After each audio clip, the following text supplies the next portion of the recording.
Sound is.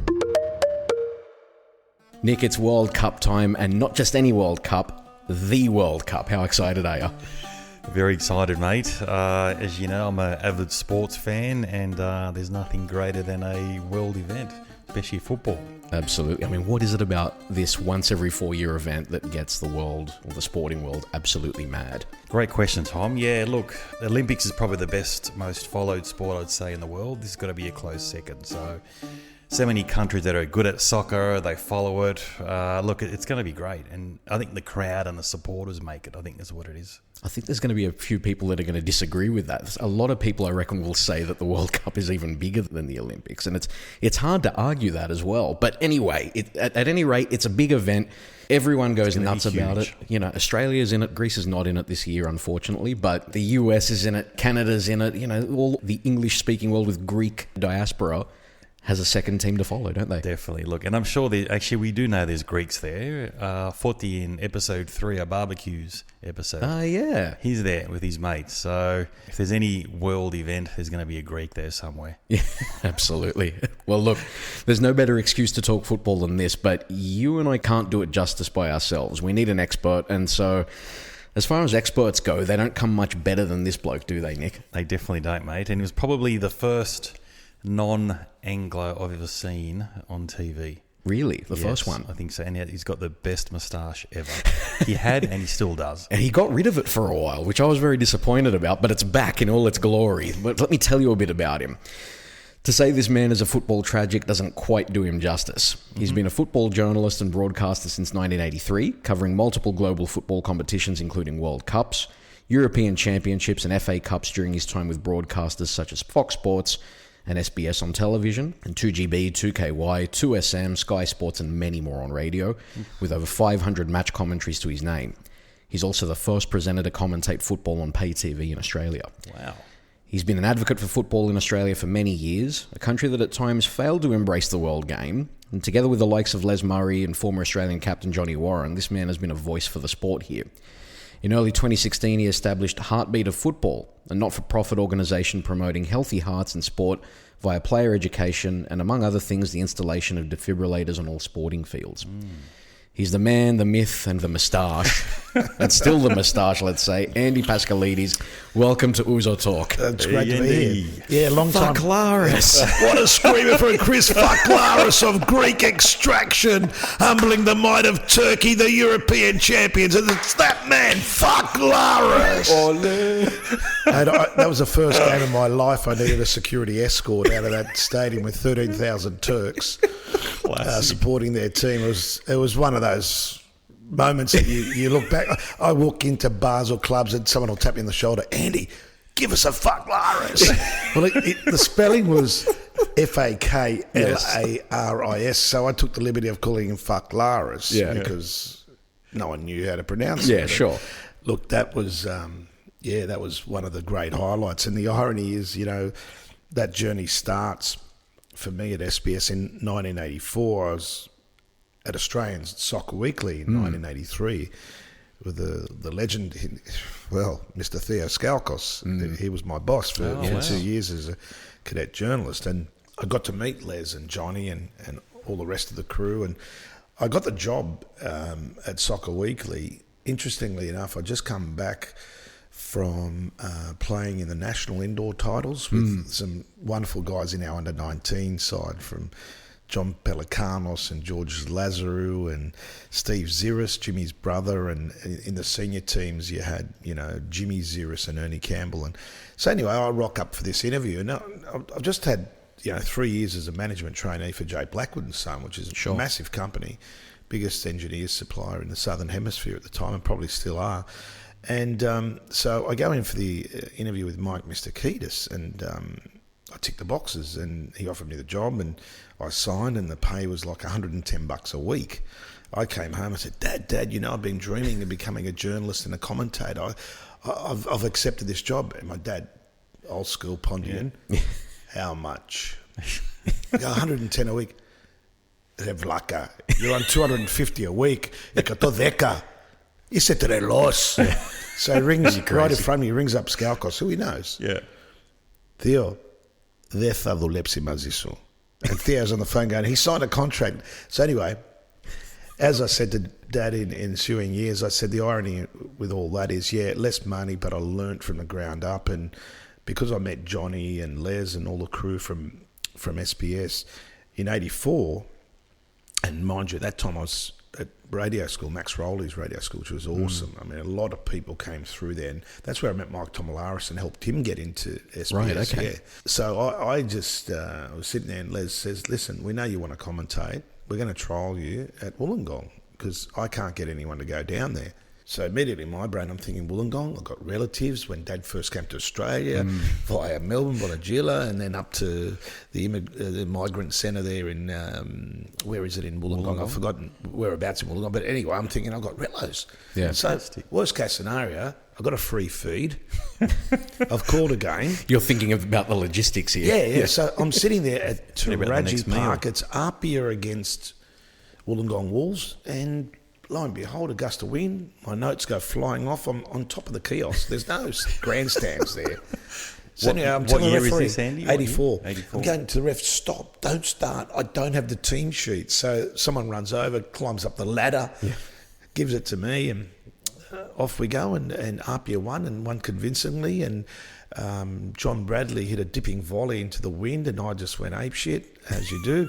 And Les played the highlights. So I knew as I sat there on Monday night, the Olympic Airways highlights, remember the 1 hour highlights? Yeah.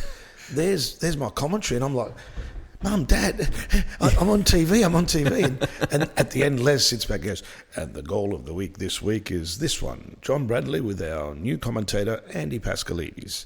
And I'm like, goal of the week, phone call, come in, you're doing the rest of the season. Wow. Wollongong. What a moment. So from there, it was interesting because I was at radio school and I started applying for some jobs. I hit up Today FM and a few others, and 2GB. I go in there. John Harker won a national competition, a talent identification type cadet journalist competition, but he did so well in his first year, Channel 7 signed him up. So I go in there and I'm interviewed by Greg Hartley. Yeah, wow. Wind the clock forward, I ended up working with Hollywood and Zorba. So he actually likes me and hires me. He was the head of sport. Sure. So everything's happening really quickly. I'm still doing part-time at SBS, and I've had to leave Soccer Weekly. And within 3 months, I'm doing an hourly update on Macquarie News for the cricket. Yep. Because I love cricket, and I played cricket till I was 46 for Earlwood Oval, my theatre of dreams. And wicket-keeper, batsman, sledger, not necessarily in that order, but a few broken fingers, testament to that. Sure, mate. I reckon you would have been the best sledger. I loved it. You'd have the best sledgers. One day I had a Lebanese guy call me an effing wog, and I said, mate, wog. Do you know what it stands for? Well-organised Greeks. Thank you, mate. Thank you. Anyway, I basically ended up calling the last hour of the Shield final. ABC switched to Parliament House. My boss, Nigel Milan, gets on the headset and says, Andy, can you call this? Can you take this home for us? I go, yeah, why? I had my scorecard. I had my mates on the hill, on the drink, having a punt. Brown Eye, Popper, Ulza, good nicknames, the Kingsgrove North boys. Great school, Kingsgrove North. Tim Cole went there. Mark Schwartz's wife went there. Steve Georgalis went there. I was going to say. Siambas went there as well. Alex Demetriadis. We did okay. Good vintage. Mate, year 12 was the best 3 years of our lives. We had a great time. It was great. You start shaving before the teacher does in year 7. That's another story. But the irony of that was that ABC is 702. 2GB's 873. So if you're listening to that, they went to Parliament House. So you move the dial across, it's us. Yeah. So I called it. Dave Gilbert hit the winning runs through extra cover. There was a big article in the paper. Andy bowls him over. A wicket-keeper batsman for Earlwood B grade, Andy Paschalidis, this, that, the other. I'm getting all the... So then the next day, and mind you, the funny thing about doing all the updates was the police room was next to us in the Brawongal, and the scorer, Ross Dundas. Yep. Anyway, these young cops knock on the door. And like second or third day, they go, "Oh, do you mind if we use your fridge?" I go, "Yeah, sure." I said, "What? You've got your own?" "Yeah, there's a lot of people in there. It's full." Back in the day, you could do this, right? 85, we're talking. Yeah. Walks in with a slab of beer, puts it in the fridge, and they start cracking them. I said, listen, on the hour, I just need silence for about 90 seconds while I do my live update.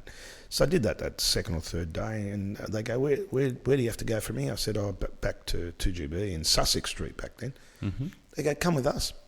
They put me in the back of the patio, put the siren on. I walk in the newsroom at about 6:11.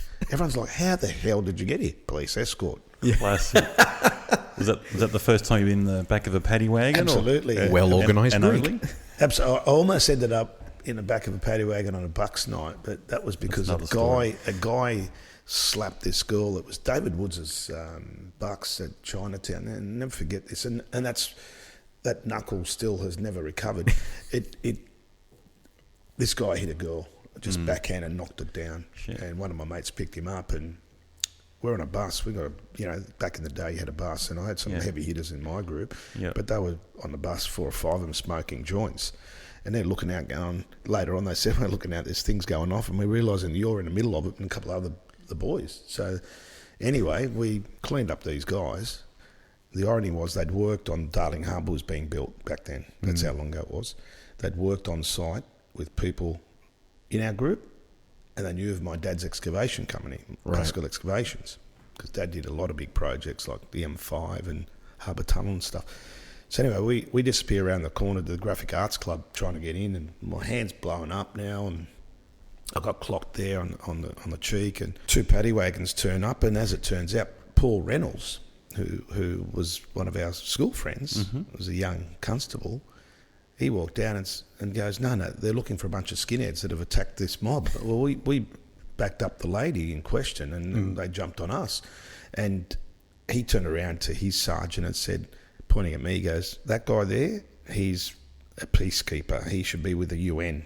He wouldn't have started this. And they let us go. But I had to commentate a game at Sydney, Croatia the next day. So I didn't go home. I snuck into my wife's place. At the time, I was single. We met at the Roundabout at Hurstville. Nice. In 1986, 28th of April. We married on the 18th of September 1988. A fantastic day. Australia beat Yugoslavia 1-0 at the Olympic Games, the gold medal favourites. Alan Davidson knocked the ball long for Frank Farina. I never forget my wedding. That why it was a fantastic day? Yeah. Never forget That's why. I'm in the limo. We're trying to watch the soccer. What's going on? Yeah. Hold the reception. Priorities. But, so that's the last time I got into anything of a physical altercation. I've diffused a lot of situations because I think communication is the key. Any grievance you have or any issue you have, you shouldn't have to resort to physical violence. Definitely. Unless someone has truly crossed the line. I think when it becomes personal, I can understand the mental state of people. I can get that. But they were wild times, the 80s. I used to go to rock bands 4 or 5 times a week. And we're going to cover a lot of this stuff. Yeah, there's a lot in this journey. And a lot of people have said to me over the years, Andy, why don't you write a book, mate? Looking after Alan Shearer in Australia, meeting Pele and, all these things. I'm sort of blessed in a way that my journey's taken me this way. And at the back end now, the irony is for me that now I wouldn't be able to do this interview normally because for the last 7 years I've been a lead commentator in India for the Indian Super League where there's been a lot of Australians, and Dimi Petratos played this morning. Unfortunately his team lost, and Dimi was player of the month in the Indian Super League in October. Really? 3 goals, 5 assists. So they lost the game, so they're in 6th position, but they're still within reach. But I'd normally be up there, and for me it's like firsts, youngest commentator at SBS, youngest host of a sports show in 1986, even though Les Murray got me to do the audition. They were looking for a female presenter, but went for me. So I'm hosting a show called Sport Report Australia, which was the precursor for Sports Tonight on 10. They stole the concept and went nightly. We had a midweek show on a Wednesday night, and I was the host at 24. Yeah. Wow. And, youngest... NSL commentator, Socceroo commentator. There's been a lot of firsts along the way, but I wouldn't change anything for Quids. I mean, look, at the moment, a lot of people are saying to me, "Why are you going to India? Why aren't you involved here?" Well, I'm not one to knock on doors. I'm not one to send out CVs. My CVs are on the internet. Google it. You want to match commentary? Yeah, they're you want to know there. about me? Google. It's part of the history there. You know what you get with me. So, but. we'll touch on what I've been doing recently because We will. a lot of community focus now. So we're going to talk about a lot of football. We're going to talk about your career. We're going to talk about the charity, obviously. But look, Nick, I reckon we should get into the episode properly. We've gone deep into this. That's the mezze platter, let's say. It is. We're going in deep. We've just touched the surface. I've got Absolutely. the mezze platter in front of me. It's looking good, man. Well, without any further ado, should we have a drink? Definitely, mate. Let's have a drink. All right, let's do it.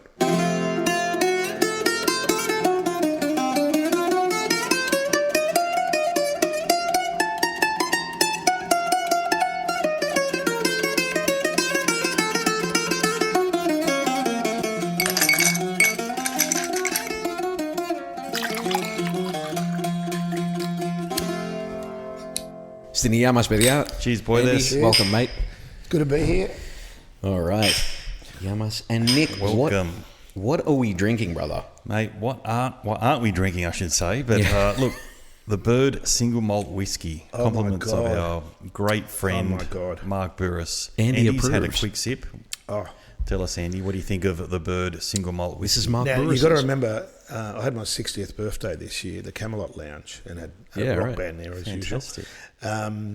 And I got some good bottles of serious alcohol. This is... Who's sorted this out for you? So Mark Burris got Mark a Burris. little The side Mark business. Burris? Yeah, he was The sitting Mark in the Burris. same chair you're sitting in. Wow. And he brought us a bottle. We got it He's delivered. a legend, mate. I look up to Absolutely. him as you know, for me, you know, I got to tell you this.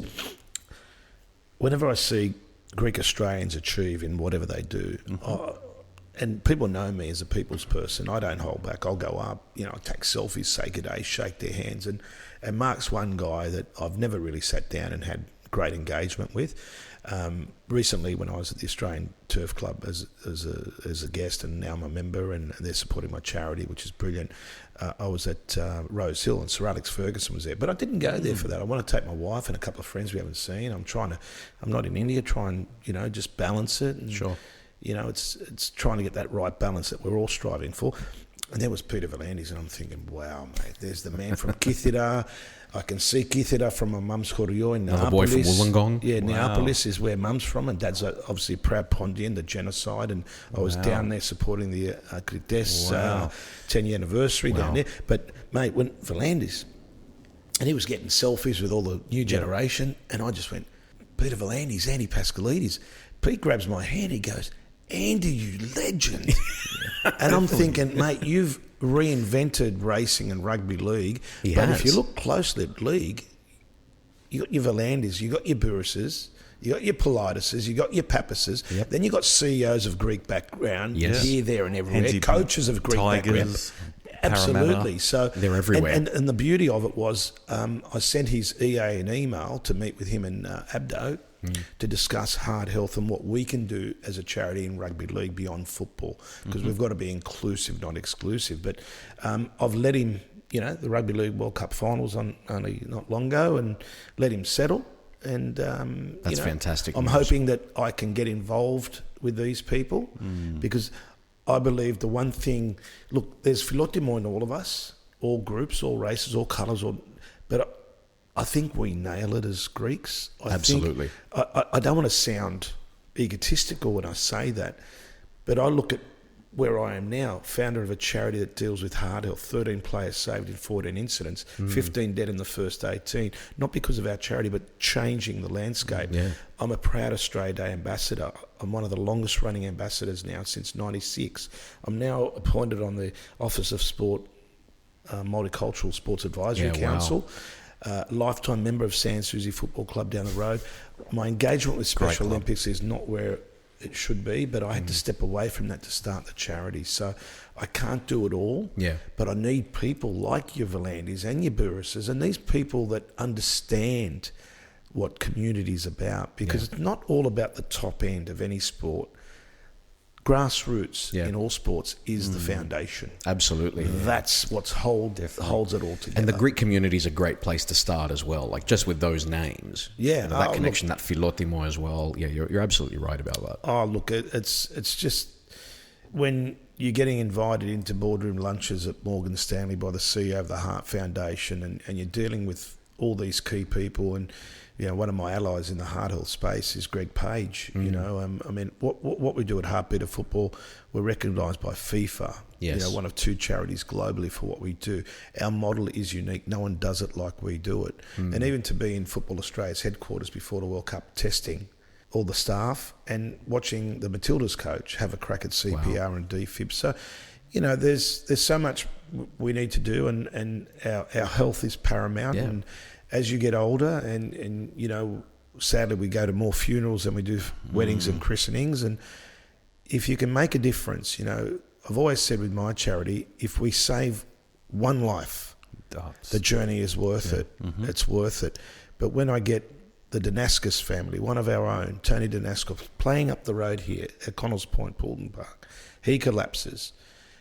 Not at Poulton, he was playing at Picos Park, but he plays with Connells, who are based at Poulton. But in that game, Norman Tomei, Pablo Cardozo, his Kumbaro, George Souris, Ante Chovic.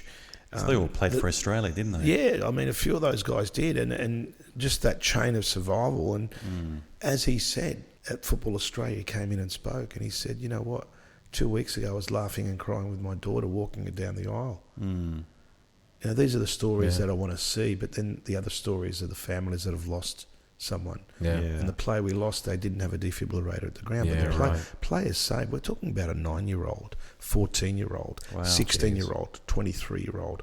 So this heart issue is not about fat, overweight, over 35, 45 players sucking down 4 beers after a game and having about 5 bungers. It's a genetic issue. It's an issue that affects society. It's our biggest killer. So if that means I've got to be a figurehead, if that means I've got to beat a drum loudly, well, I'm not going to beat the drum. I'm going to smash the drum set and crash through doors, because the next port of reference, I've been to Parliament House, I've spoken to the Labor Party, some key people there. We need a national strategy. And the next person I'm going to try and approach is our Prime Minister. It's our biggest killer. Right. Yeah, look, that's interesting, Andrew. Look, I want to take it way That's back the thing to the with beginning. me. You notice I'm diverting from topic to topic. No, that's fine. We love it. That's will great. happen. But I want to get back to your parents. You said your dad was from, he was a Pondian Greek. Pondian. Do you know exactly what part? Tarapazunda. Okay. Trabzon. Where is North that? Turkey. North, okay. Dad's people were there for, about 450, 500 years. Wow. Generations were there. You know, I never. The saddest thing about being born here, of our backgrounds, right, is that I never got to meet my grandparents on either side. My sister did get to see Grandma before she died on Mum's side when she was young. Mum went over when she was dying, but my grandparents died many years ago. Did they die in Asia Minor? Or Asia Minor. And look, we were lucky in terms of the genocide, and it tears me up when we have the commemorations and you hear the Pondian music and they dance that seta. And I think when we saw it at the Olympics, we had those dances there, and the thump on the stage, and it just the emotion of it and what that means, you know.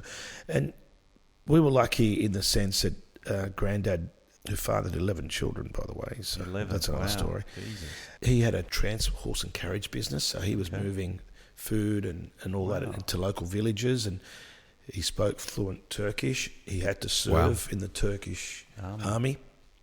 And Dad knew Turkish as well, but they all had to get back home. And there's a famous Garas song about being a stranger in your own land, but you know what I mean? When they came back. And I feel for anyone that's had to go through a genocide, and it took me a long time to read into it. I feel guilty because we always had our proud Pondian house, and Dad was one of the founders, and we started the Pondian Eagles Soccer Club, where we used to get 500 people in the 1990s coming down to Marnie Park and then celebrating with us. And I remember Peter Thorne, who was the former president of Football New South Wales, he came down with Jim Ronas, lovely guy who's on that board, and Canterbury Marrickville as well. Sure. And Jim came down before they were going to Arlington Oval. He goes, we can't get a crowd like this in First Division. This is Fourth Division.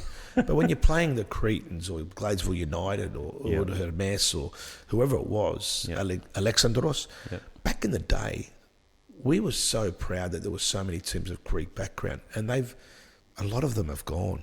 You know, I look at the model of us in Sydney, and I look at Victoria, and I do a lot I go to a lot of events down there. The Greek clubs are so unified and so organised, and they source the funding. Yet up here, I look at Sydney Olympic. Yeah. My biggest bugbear, and I can't win the battle in terms of the argument with people of Croatian or Masso or Italian, whatever nationality. They've got their own grounds, clubhouses, social clubs. What have we got in Sydney? Yeah. Let's be honest. What do we have? We're nomads. Yeah. We're sort of moving.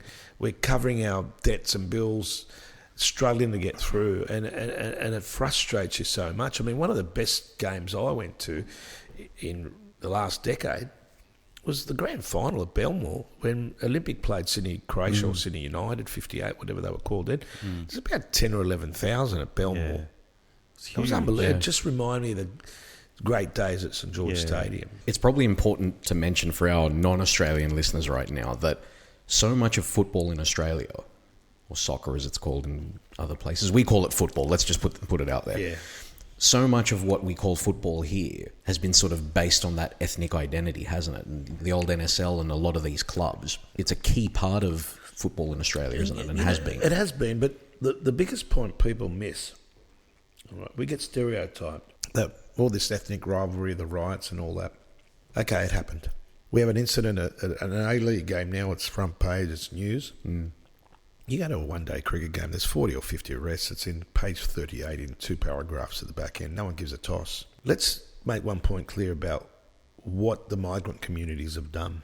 These clubs were founded, firstly, because they all had football as number one where they came from.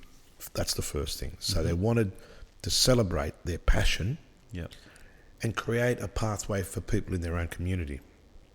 And they evolved like that. Think of all the money all the different ethnic individuals have pumped in to start and keep that dream alive. But the most important thing for me is not the football, what these clubs meant. They were a support base for people from that community. Sure. They were places you can go and talk your own tongue, eat your own food, meet your future wife, your future husband, get work, get the support.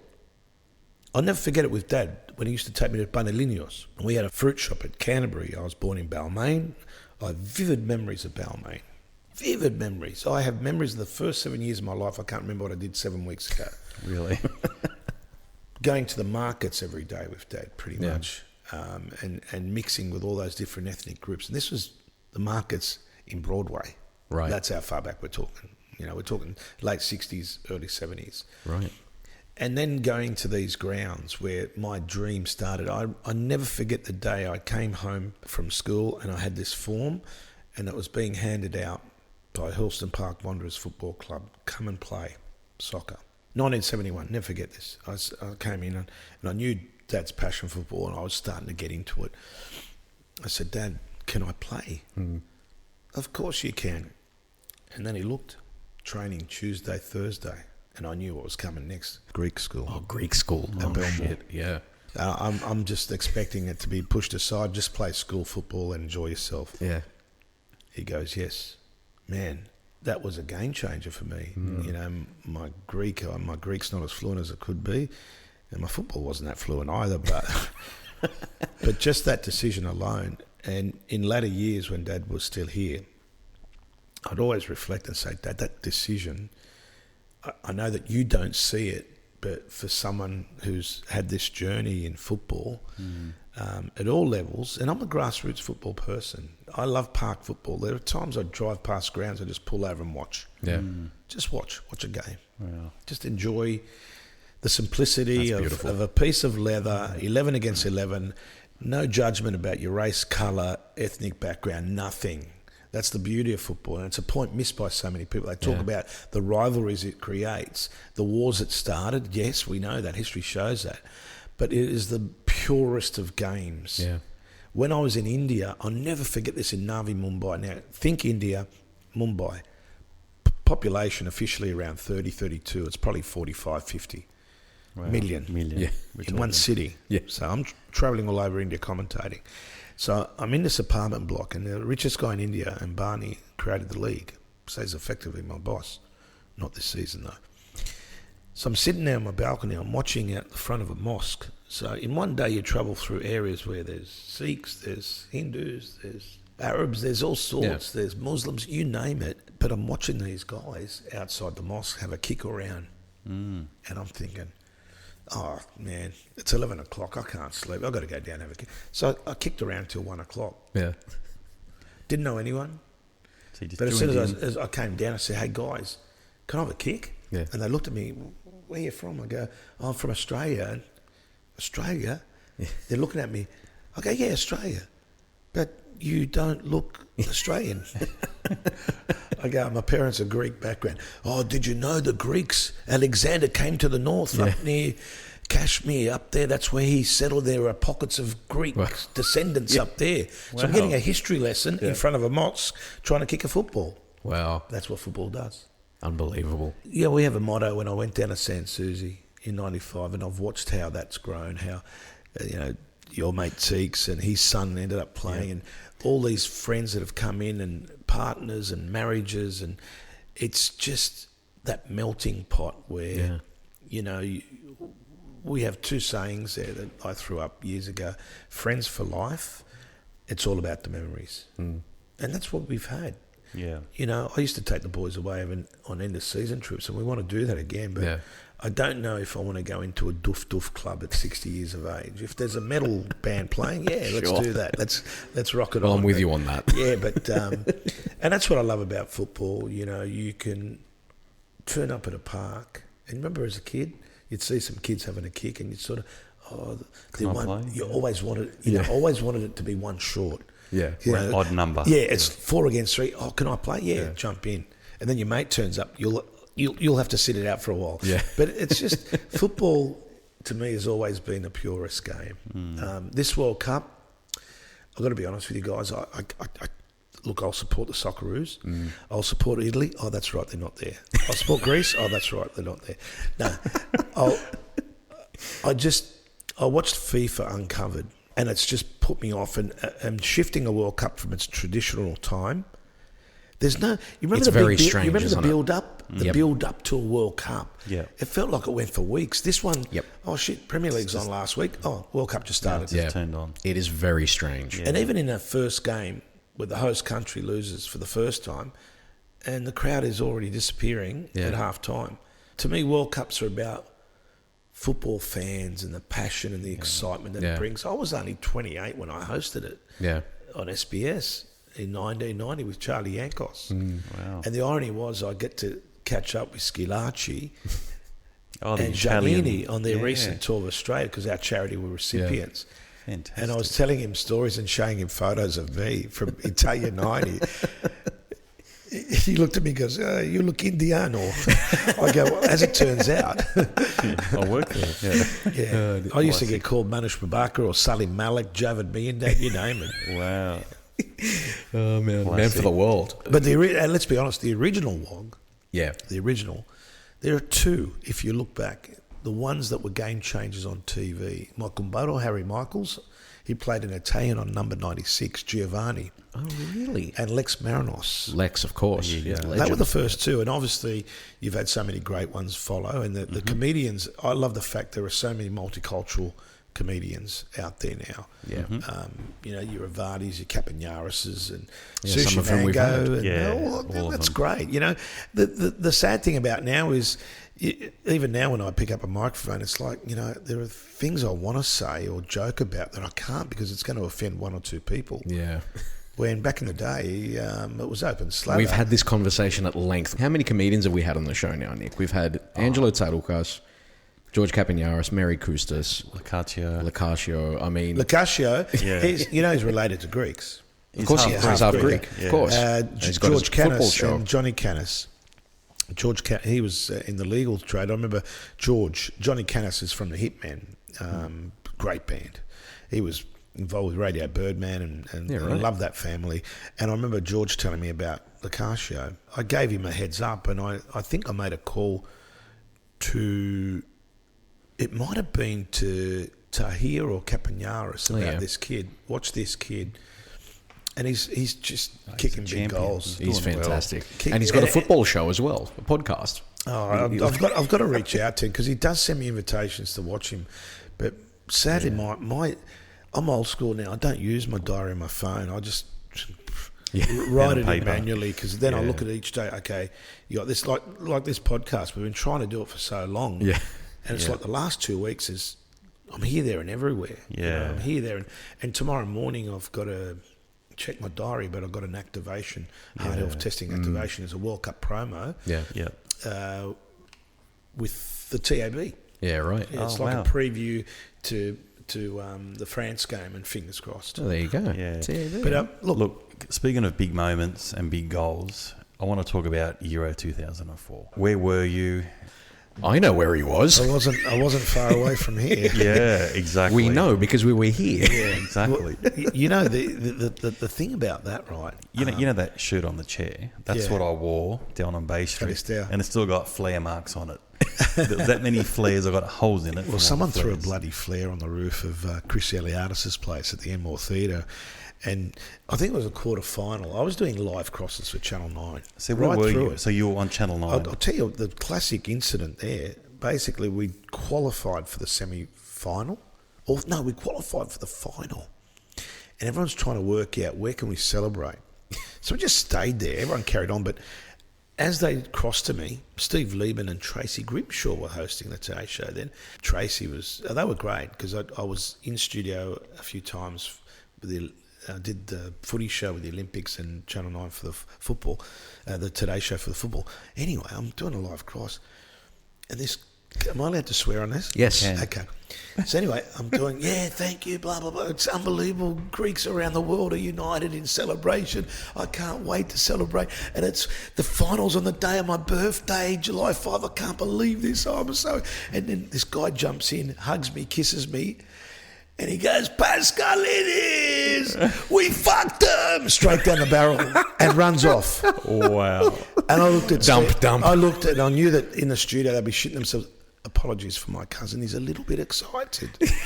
And that was it. And here I got I got them to do a Zorba dance for one of the crosses, but when I got down here, I had the Tsolya. Was that with Layla McKinnon? Yeah, Layla. Okay. I said to Layla, let's do the biggest Zorba that Channel 9 will see. Okay, that was me. I was there. Did you dance in that Zorba? We were there. Remember that? But then what it was, we started. There was me, my brother, my cousins. We started to do it, but then everyone joined in, and it just became a fucking salata. We couldn't move. It was good, though. It was great. Oh, it was the best. It was the best. And then The footage of you, though, jumping up and down. Unbelievable. And then, John Philip Parker's made some great videos on this from Montage Video. You should have a look online on YouTube. One thing before that final, I got up there and I had to address the crowd and control them a bit. Mm-hmm.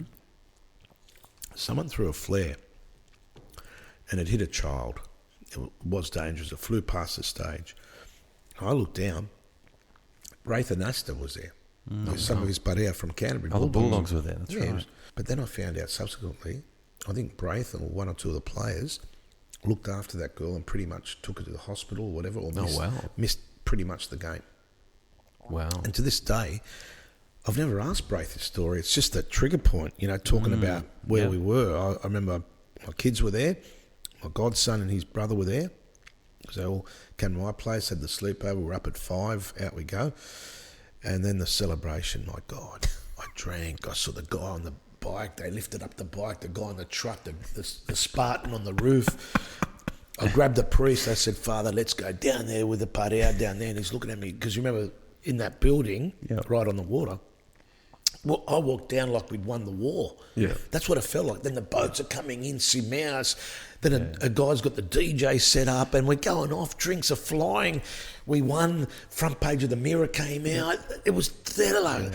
And then Tseeks took me to my place. Did he tell you this? No.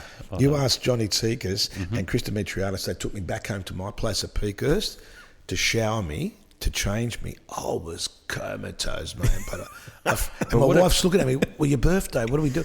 Oh, no, I've got to go back and celebrate. Yeah. So what about Grand Parade, right? It's 3 lanes each way, peak hour traffic. In the morning. Yeah, Early in the morning. 6, 7 in the morning. Themselves. And what happened? Well, they were trying to wrap it all up. There were so many Greeks that they blocked the road. They had to do Bay detour Street for cars. Well, Bay Street was already blocked. done. The grand parade They had to go opposite the around. beach, they had to literally stop. People were saying, the walk symbol, they just didn't stop walking. Yep. And it was just congregating after masses of people. You think back, and I had this conversation with Garaguni again. And Because he was here a few weeks I ago. want to thank Nico and the crew, that brought him out. They were brilliant, We had a great night here at Grand Roxy. Do you want some more, Andy? Yeah. And Garaguni, he was saying that they couldn't believe the impact that it had outside of Greece. Yeah. They know that there's Greeks everywhere, right? We know that. And for a small nation, we seem to have a lot of people outside of our country. Absolutely. I think there's more Greeks outside of Greece. There would be. And with generations coming through. Thank you. This is good stuff. Yamas. And by the way, in that day at Lambert Park, Garaguni scored 3 goals in a 4-3 win, by the way. Oh, really? Yeah. He looked like he could play as a marquee in the A-League, the way he played that day. He was unbelievable. But at that moment, you're not taking a sense of history. You're taking a sense of that celebration that something extraordinary has happened. Something that England has never experienced. Yeah. True. The home of football. Yeah. True. 100%. What a great I hadn't comment. thought about that. Yeah. We had a great system. 1-9-1. It worked. Pump it along to Kurdistan. Yeah. Well, we scored, 7 goals? 8 Oh, goals? we were tight as. And, mate, Who scored the first one? a bit of trivia. Yeah. Who made Cristiano Ronaldo cry twice at an international football tournament? Greece. Fantastic. The Greeks. Yeah, true. What a That great was comment. just something extraordinary. And we were in a tough pool too, weren't we? Yeah. We We had Russia and Spain. We had tough Portugal. games. We had tough games all the way through that, and Nobody gave it us was a the shot. spirit. But look, the big thing there too, obviously King Otto. Yes. That the movie. film. I don't know if you've seen the movie as Great. well. It's Yeah, awesome. unbelievable. It's awesome. You stand up and start cheering through parts of it. But and I had a conversation with Giannakopoulos, Stelio Giannakopoulos, when I was in India, because Phil Brown coached him. Was he the striker? Yeah, and Stelio played in the Premier League. And I was talking to Stelio about what I'm doing there, and I said, Stelio, you know what, I'll be honest with you, in this stage of my life, the last 10, 15 years, I'm doing what I'm doing in India, but part of me says, why can't I be doing this in Greece? Who do I need to contact? Who has control? Let me go there. Let me call 2 or 3 games live a week in English for the global market and create a 1-hour football highlights show. That is a great idea. You know how things like that tend to work? From Greeks that have got great pride in their country and their football history, that are financial, that are business people or philanthropists, externally, we seem to be, we can create these ideas and get them to the end game by showing them, because the Greeks would never be thinking of that. Yeah. Because I sit back and I think, I'm calling games now in Mumbai, or Chennai or Kerala or wherever, some games, 40, 50, 60,000. And at that stage, I was going out to 73. And we were getting the metrics. They were saying that collectively, that game might have had about 24 million watching, or what the hell? Yeah. But I can turn on BN Sports and see all these different leagues. And sadly, you've got to have KO or Stan or Paramount, Optus. Why can't we see Greek football in English on our TV? Now, if I had the opportunity and to talk to tourism people, sports people, football federation, I would say, listen, I just need a team of 3 locals studying at university or graduated. I will create you a 1-hour show of highlights in English with feature stories on players' clubs. And when we go into Salonika, if PAOK is playing Olympiakos, we come in with some aerial shots of Salonika. Yep. Beautiful. Show some tourist bits, say this is the home of this, lead into the match highlights, come out of it with interviews. So it becomes a promotion of Greek football, but a promotion of Greece. Yeah, we'll become So- a world brand instead of a local domestic. I'm 60 years old. I don't know how long I've got on this earth, but my energy levels, I'm training like I did when I did the Ironman at Foster in 91. I did all the big triathlons. I'm doing things now that I haven't done in 30 years, like even this morning. You've got the energy for it. On the treadmill, on the bike, I did a 10K time trial, 16 minutes, 14 seconds. Shit. You're looking fit, though. I was going to say. I'm looking fit. Mate, Look at the guns. Guns are back. You know, I'm in better shape than me. I'm feeling good. I'm feeling good. The only vice, and it is a vice, I still am a passive smoker. And for a founder of a charity with heart health, that is a no-no. Yeah. But I did change things. You know, I had to. You know, sleep apnea sufferer. I'm on cholesterol and blood pressure medication after I got tested by my charity. It took me a year. But everyone has a choice, so I'm not going to judge people. Everyone has that choice to do what they want to do. But for me, the last part of the jigsaw in terms of a broadcast perspective, yes, I'd love to do things here in Australia. I can do some amazing things here. You know, Channel 7 have got the World Cup rights next year for the Matildas of the Women's World Cup. Yep. I can create a football show that can promote that league. And I know when I look at even my charity, I've got Nikki White, a local. I've got a lot of people locally in the St George area. Nikki manages Sam Kerr and Caitlin Ford. Tony Vidmar's an ambassador of our charity. Caitlin's an ambassador of our charity. Heather Garriock's an ambassador. Our number one ambassador from day one, Tim Cale. Yeah. Kiki Nulmov, who had to retire at 20. Yeah. I know I can do more here, but if the doors don't open or you don't get the invite, I'm not one to knock on doors anymore. Yeah. You do that when you're young, you're chasing your dream. I've lived the dream, so I shouldn't have to beg or, you know, it's not me. Yeah. If you come to me and you need my help for anything, I'm your best mate. Yeah.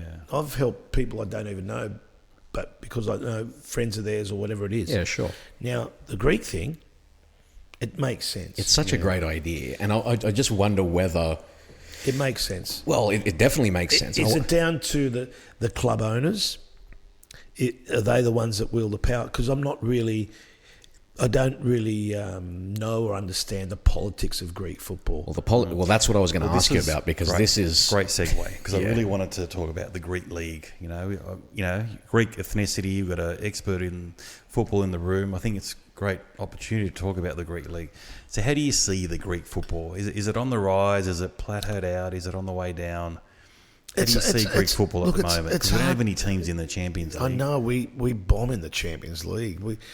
You know, for all the great deeds they do domestically, and it's almost like the Scottish situation.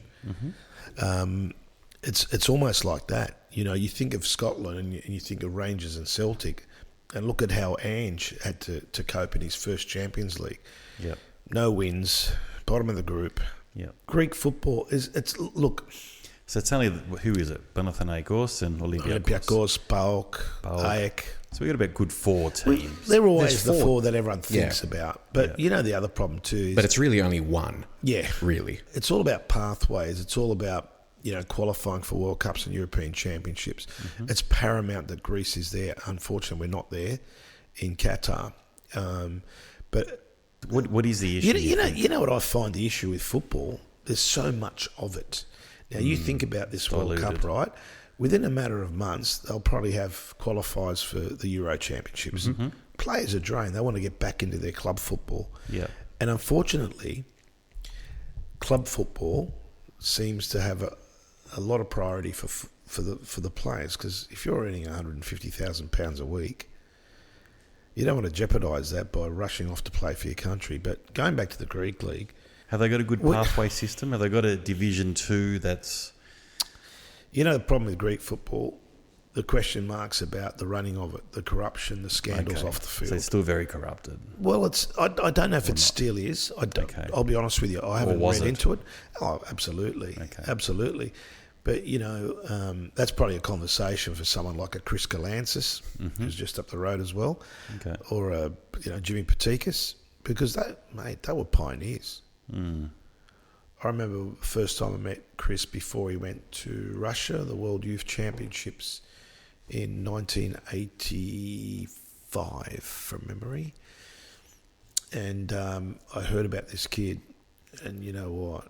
When you saw him play, and particularly Catholis, if you think about Raskopoulos, we've go down to Melbourne and there's a stack of them. If you look at it pound for pound, Croatians and Greeks and Italian communities have really brought through some amazing players. And a few of those Greeks, or Australians of Greek background, they could have played for Greece if they wanted to, by their parents' passports. So, but they never did. No, they did. Well, you know what it is? when you're born here and raised here, you love going to Greece and seeing family and friends and the hospitality. I guess it's more open now. Back then it wasn't. Yeah. Now we see in rugby league, they're playing for Australia now, they're playing for Samoa and so forth. So I guess the world's changed now. You know, just on that, it made me proud to see Greece at the World Cup. How good was it? And to know that a lot of the boys are from here, and the hard work that Stevie Georgalis put in, not just for this tournament, but I remember going to a couple of functions down here at Brighton, fundraisers, you know, with definitely 40, 50 people just to make ends meet.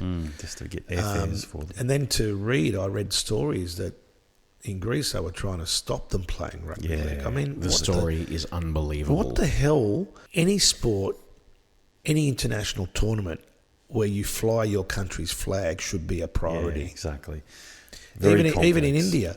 Yeah. Apostolos Yiannou, who played for the Socceroos, is there. Kyriakou, the Cypriots, there. There's been, a couple of Greeks, not that many. Oh, really? There was one Brazilian who played in Greece for a few years, Marcelinho. I remember meeting him in Pune before a game, and I walked out to him and started speaking to him in Greek.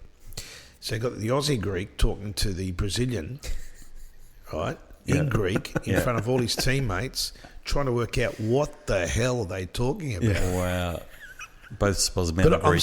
I'm so jealous because That's the beauty of football, though. I haven't been to Greece more than a handful of times. I went there for the very first time in 2006. I took a group of about 120 with a company from Newcastle. There was a couple of us involved in that. And I took my son and I said, look, after the round of 16, I hope Australia get there. We'll go to Greece and we'll experience that for the first time. He just wanted to ride mopeds around Mykonos and took him to Super Paradise. It was hilarious.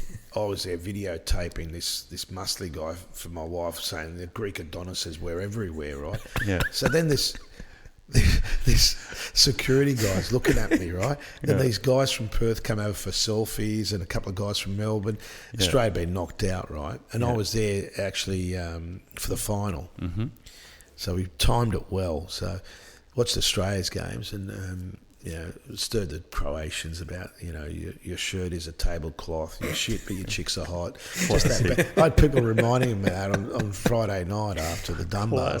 Yeah, just all these amazing experiences. So I'm sitting here doing this, I was in this big security guys. Ποιος είσαι? I go, I'm looking at him because guys used to nickname me back in the day, Ron Jeremy, black hair. Oh, classic. Okay, movie star. Τι κάνεις εσύ με τα pornos? He's looking at me. I'm playing this as best as I could. My son's looking at me. Going, Straight as an arrow. Το όνομα σου. Ron Γερεμίδης, αλλά το έχω κόψει. Jeremy. Ron Jeremy. Πέτρο! Ο πόρνος! Ο Ron Jeremy εδώ είναι! Classic. These guys from Perth and Melbourne are pissing themselves because they're going, what'd you do, Pascal? I said, I just told him I'm Ron Jeremy.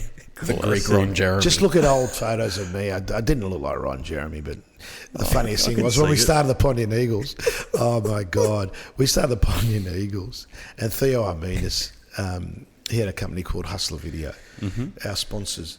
Major sponsor, front of the shirt, Hustler Video. Fantastic. The man of the match got a porno of his choice. That's the year I made a comeback, trained like a demon. I got 3 man of the matches. Wow. That's outstanding. There you go. Great collection. I got the VHSs. One was called Romancing the Bone.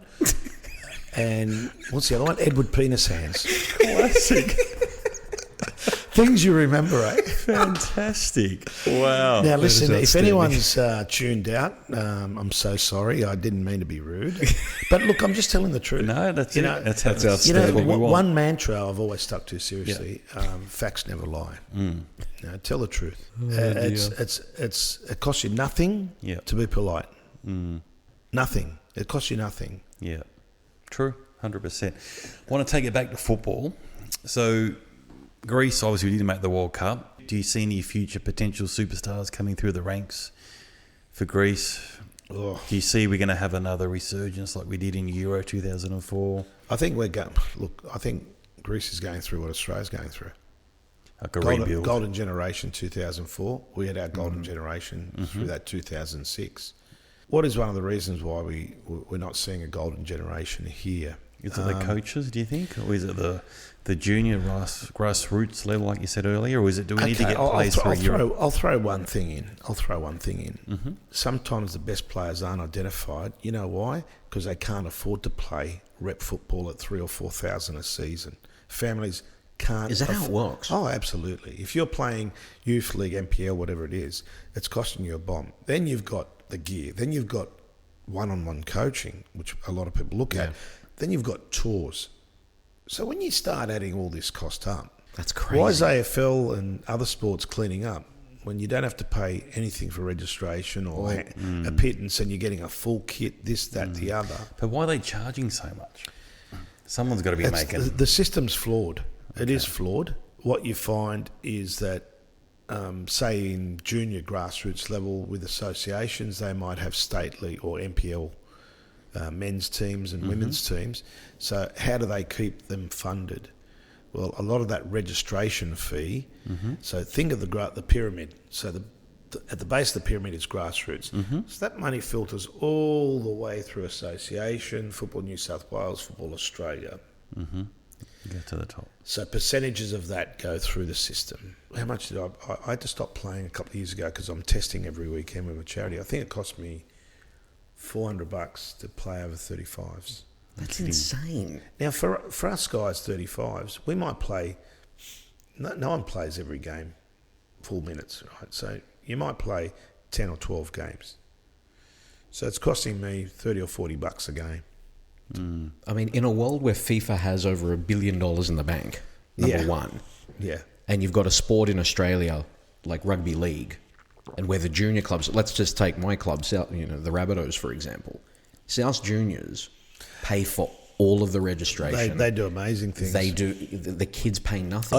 I live in that area, and I almost ended up doing a hard health testing day for the Rabbitohs during the final series. They're very keen, and one thing I love about that culture, and I grew up. I was born in Balmain. I never forget Balmain winning the 1969 grand final against your team, 11-2. Len Kalin kicked 4 goals.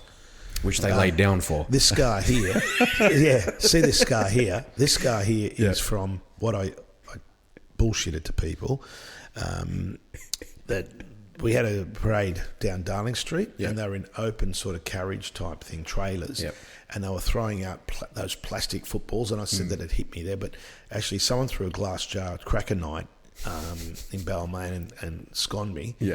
The cut on my leg you can't see here was me climbing a roof and things that you did back then. But the Rabbitohs, well, I live around that area, so Redfern Oval's 5 minutes walk. Sure. I love that you can go to that ground and you can sit there and watch them train. You can go up to them afterwards.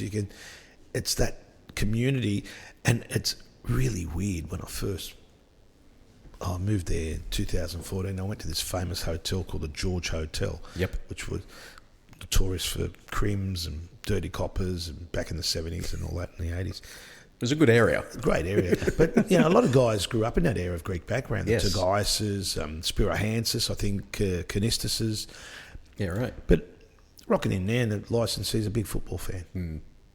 Dinky Dye, and he's trying to tell the Indigenous people in the pub who I was, this guy's a legend, he's done this, he's done that. But anyway, I'm walking down the street after that. There was a couple of Dinky Dye Australian guys walking up. And I don't know what I was doing. I might have looked a bit phased or something, whatever. And as soon as I approached them, the guy looked at me and he goes, "Hey, brother, do you want to smoke?" I go, "Mate, I'm not Aboriginal, I'm Wog original." I'm a Wazzy, half Wog, half Aussie. But I love all that. I love that community. Rugby league, I feel sorry for rugby league that it's not a sport played by more countries, because I do like it. It's a gladiatorial type of game. And when you meet Americans that might have backgrounds in NFL and stuff, which I have over the years, they can't understand how there's no padding, that it's so much body contact. And credit to those guys that go through it. And history will also show that the multicultural community has contributed a great deal of players through 100%. The system. One story I did before I left SBS was that I call it the changing face of rugby league. So I actually went out and surveyed all the squads, first grade squads. Because back in the day, I used to sell the Big League magazine as well, amongst a few things I did through school. I loved it. Big League magazine, get your official organ of the New South Wales Rugby League. Dick Poole was my boss, a famous Newtown Jet player at Elwood. So, but I did the survey, and it was at that stage, it was like about 21% were of pure ethnic background, without saying British or Irish. Sure. And the New South Wales Rugby League guys couldn't believe it, you know. And I was doing a testing day not long ago at Beeman Park. Balmain were playing in finals football in the Canterbury Association, my old association. And Dave Trodden was there, the New South Wales Rugby League CEO, and he's a big football fan. His son was playing football. He goes, I was being coached by an ex-Socceroo, Dennis Yeager. He goes, one of the best nights of my life. I went to Dennis's place at Roselle. He goes, you know Roselle well, you're a Balmain boy like me. He goes, in walks Raleigh Rassick, Ernie Campbell, Ray Richards, Manfred Shove. He goes, they went to the World Cup not long before this. I said, wow, what'd you think? He goes, mate, it was one of the best nights of my life. We went to a function at La Montage. I said, but that's, said, with all due respect to your game, I said, Dave, that's the world game. But when he invited me to his facility opposite the main stadium at Homebush, I couldn't believe it. He goes, you know, when they do the State of Origin, this is the dressing room. They go under the tunnel. Oh, yeah, the tunnel. He goes, they warm up in here, in the gym and all the... He goes, do you need a space for your charity? You've got a home here. Yeah, Wow, there you go. I've never had that. I'll be honest with you, I've never had that offer from anyone in our game, the world game. Yet the CEO of the New South Wales Rugby League offers me a spot anytime for my charity. See, that's the he thing. Goes, this is Men of League, and what you're doing. But I said, that's interesting because now I'm dealing with the Players Association of Cricket and Football, and we're looking at Rugby League and AFL. Yeah, I couldn't believe it. But in defence of that, when I did the testing day at Football Australia a couple of weeks back, I was offered a spot there a couple of days a week if I need it. Because for me, the big headache coming out of COVID is it's easy for us to work from home. Wake up, make our coffee, check our emails, we're on the phone, blah, blah, blah, blah. Before you know it, it's 10:30, 11 o'clock. Are we going for a walk? Are we clearing our head? We're working from home. That is the word. You've got to get out. So I'm going to take all this on board, plus the fact that, you know, John Satsimus has now been appointed Football New South Wales CEO. After a wonderful career with the Wanderers and Newcastle before that. We need to work in with them in a big way, but I'm a big fan of rugby league. So how's your drink going, Andy? It's emptying, Mr. Burris. Well, our bottle is slowly emptying. You have to drink. And this is something you just don't throw down. No. Well, it's a $200 bottle. The quality is it's the best whiskey I've had compared to Japanese whiskey. Mate, it's given Chippendale a bit of a hit too. This is absolute quality, mate. Yeah. This is Mark's own brand. This is his brand that he developed with what's the name of the distillery? Is it called The Bird? The Bird, yeah. They make red wine. So he teamed up with the team in Adelaide. So he's using their barrels, obviously, to age. Well, Mark wouldn't jump on something unless it's a winner. So absolutely. Yeah. And it is, there's quality, you know. I love my whiskies, and I'm sure you do too, and you can tell just by sipping it. Mate, I was going to hit the Ouzo first, but the Ouzo's been benched. It's benched. It's in the corner. It's cramped up. It's been replaced. Oh, dear. Yeah. Well, look, tell us a little bit more about your charity, because we've seen stories come up of a number of players in all levels of the game, whether it be kids right up to the professional leagues, you know, where they go into cardiac arrest. And you were saying off air that this seems to be on the rise right now as well. Look, obviously through COVID, a lot of questions are being asked, and FIFA as the governing body are looking at it. Our charity was part of a global survey where we provided data for incidents in Australia. Sure. And this survey went from 2014 to 18. Conclusions were alarming. I think there was 618 players had died on the pitch. So in Australia? Around the world. Oh, right. Around the world. Okay. About 180 odd saves, but this is before COVID. Right. And we've seen all these stories coming from everywhere of cardiac arrest, and the most significant one was Christian Eriksen, that really, not since Mark Vivian Foe died, of a cardiac arrest at a Confederations Cup game. Christian Eriksen's the Danish footballer. Yeah, who's at the World Cup, and mate, he's recovered. He's got an internal defibrillator, and that's what tends to happen. A lot of this is genetic, so his siblings would have been checked, and that's the norm. What I do know is that I've been told from very good authority that he had a jab in the days leading up to his cardiac arrest in the field. I was on a Zoom sort of conference that was set up in Asia.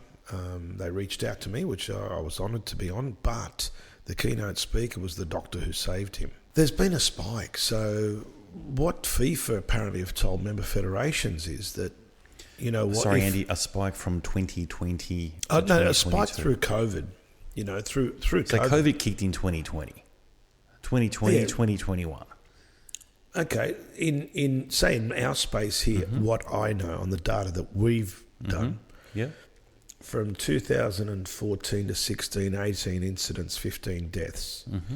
Okay, in the last 2 years on the field, we know of 14 incidents, 13 saves. Wow.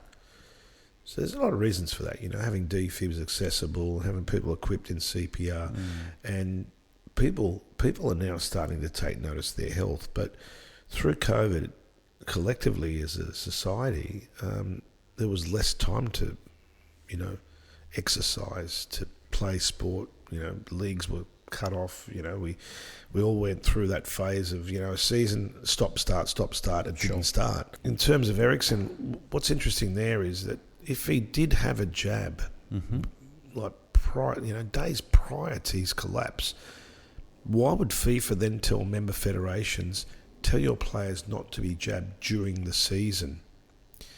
Is that what happened? Yeah, pretty much.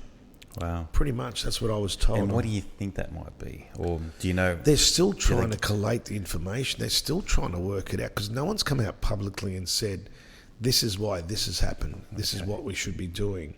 But they're obviously aware of it and they're concerned about it. Look, my 2 cents on this is that if they're telling us that don't jab during the season, when an athlete, you can do all the pre-season training and do all the testing and all that. It's not until you're in a game situation where your levels are accelerating significantly. Like I'm collaborating now with a couple of guys here from Sydney on a model that, you know, the catapult that goes around your chest that elite athletes wear. We're working on something that's going to revolutionise the space if the metrics work, if it does work the way we want it to work, where they'll wear an ankle strap in silicon rubber. And it's like the size of a 20-cent piece. It will do all the readings, all the metrics, passes, touches, this. But the one thing that it's going to do that's going to be really different to anything, it's going to tell us the heart rate of that player to the second. Wow. So in a game situation, if your sports scientist is there and he's looking at all the pods that all the players have got, oh my God, Cristiano Ronaldo's heart rate is in danger. He's reaching levels that could become a cardiac arrest. So these are things away from the game that people are looking at, and I'm very happy to be involved in this process for obvious reasons. I want saves. I want 0 deaths on the field. Now, the FIFA set up their sudden cardiac arrest registry team. It started with Dr. Florian Egger, and it escalated to 4 doctors, and this is pre-COVID. Who's Florian Egger? He's a doctor from Germany that FIFA assigned to do this case study globally. Okay. Now, here in Australia, Professor Toffler from Sydney University... And now they're doing this study because there's an increase in cardiac he did a bit, yeah, but they were concerned because there was a spike, obviously. There was... Sure. When did the spike start? When we say spike, well, more people play, more incidents will come. Okay. We know that. You know, the game is growing. But no one had actually, from the top of the game, had sat down consciously and looked at it globally. So when they start, you know, you hear stories about that player collapsed in Peru, 21, or the goalkeeper ran off in the Spanish game that one of our own boards was playing in, Cadiz against Barcelona, I think it was. Yeah. He ran off to throw the defib into the crowd because the spectator was having a cardiac arrest. All these incidents had to create a reaction at FIFA. Well, they've got to respond. You've got a duty of care. You know, I've always said no one should die playing the sport they love. We should all go home to our families after we play. But in the event of something happening, we must have mechanisms in place to reduce the risk of that person passing. In some cases, of course, a lot of people don't realise the difference between a heart attack and a cardiac arrest. That's a good question. Yeah. Can you explain what What that is the difference? Yeah. Okay, say let's go a heart attack. So heart attack, that's the plumbing of your heart. Yep. So when I went and got myself tested and I had elevated levels for blood sugar and cholesterol, I went and had to do a stress test. Is that you running on a treadmill with? Yep. Okay. Wide up. See, I did that, and it was not. I don't think it's very. It showed something. It did. So I then had to go for a proper scan. Professional athletes do ECGs and whatnot. And even in Greece, Theo Travalos' boys at Panathinaikos, you know, from the Hellenic at Hurstville, that's Theo, one of our great supporters with charity. He was sending me video clips of his son being screened for heart at 13. Wow. Okay. That's a good initiative. A lot of countries are starting to do it. And are they benchmarking now? Yeah, well, this is the way forward. If you've got an elite athlete, you should check everything. It's not going to cost an arm and a leg to So do what it. what are they looking for? Any deformities in the Irregular heart? heartbeat. There could be anything. Okay. So it sounds like Sean very Timmins, complex. classic game, you know, example. You remember Sean? Yep. Sean Timmins, rugby Yeah, league rugby player. league player. Yep. I've reached out to him. I haven't called him yet, but he's responded. He was at, I think, OzTag Championships up the coast, north of New South Wales. And his wife said, "Look, go to the hospital, go to the hospital." He goes to the hospital, they go, "Oh my God, we can't do this operation here, it's risky. We need to send you to, I think, Gold Coast or Brisbane Hospital." His heart was working at 7% capacity. You're kidding. Wow. And how is that? Because he's an athlete. You'd think he'd be fit. A lot of these issues are genetic that they don't know about. And then, sadly, what happens is then all the family have to be checked. Sure. The genes are there. Like, I know of cases where we've had cardiac arrest survivors in our game locally where the brothers have gone and got checked and they have found that they've got the issue, so they get operated on straight away. So what ends up happening with a lot of people, they get an internal defibrillator, so that keeps the pulse of the heart going. So if it goes out of rhythm, it's like a jump starter in your heart. So back to the heart attack, cardiac arrest. So what they found in the scan was the start of plaque build-up around the walls of my heart. So if you've been eating fatty foods and drink and smoke and don't exercise, you're more prone to suffer this fate. So basically what they said to me, blood sugar and cholesterol medication, changed my diet, which I'd done, training, the whole thing. It's worked a treat. I looked at the scan, I went back and showed Dr. Shiva Roy, who's part of my medical team actually, and he goes, "Mate, you got in early, fantastic, this is what you got to do." So I've followed that religiously. I said, "But what's the worst case scenario?" He goes, "Andy, that plaque builds up, and your heart is the most important muscle that you have." A lot of men will disagree, but that's another story for another day. But what happens is, when there's plaque build-up, if a bit of it breaks off because it's excessive, the blood's pumping, that breaks off, then it goes into an artery, it'll block that artery. When you hear classic stories of a Greek guy, I mean, I'll show the videos later, and he's quite happy to share it now. I've shown Victor Chang. We've got footage of a guy at the back end of a heart attack, and he went and got checked. He had 3 blocked arteries, totally blocked. Wow. 100%. Survived. That was a heart attack. A breakup of that plaque and all the rest of it, it just blocks your arteries. So the blood has to pump through the heart. It floods the heart. The heart stops.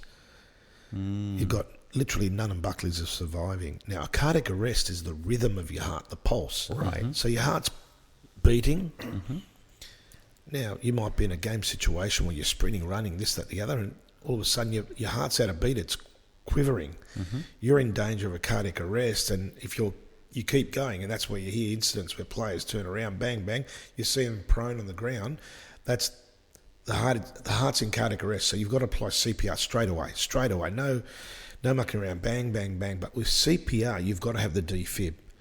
Without a defib, in a cardiac arrest situation with CPR alone, your chance of survival is around 3 to 4%. Just with CPR alone? Just with CPR alone.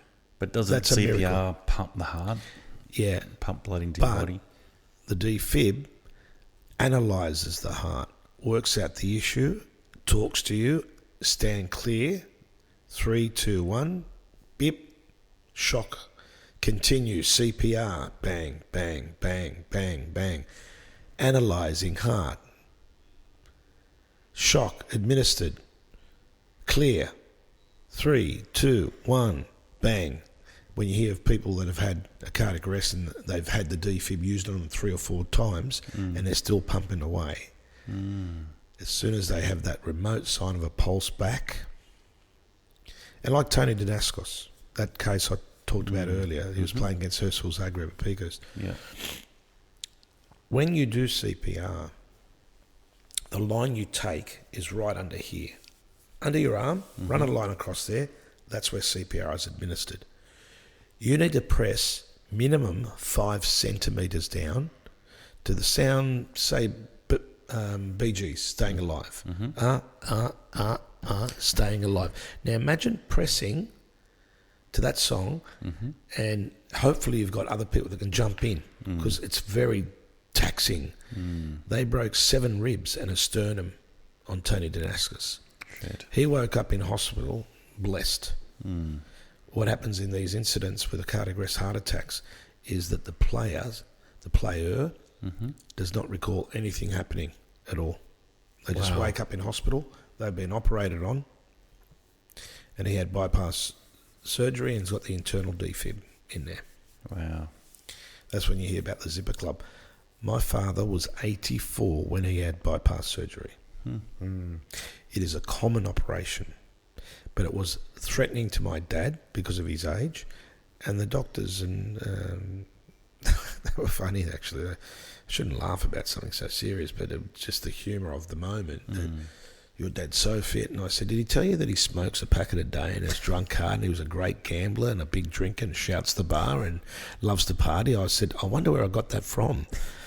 And they were like, no, he's fit. And well, Dad was fit because he lived off the land. He was in the army at a young age. He was in charge of the munitions depot in Salonika after the Second World War. He wanted to go to the Korean War. His commander wouldn't let him 5 times.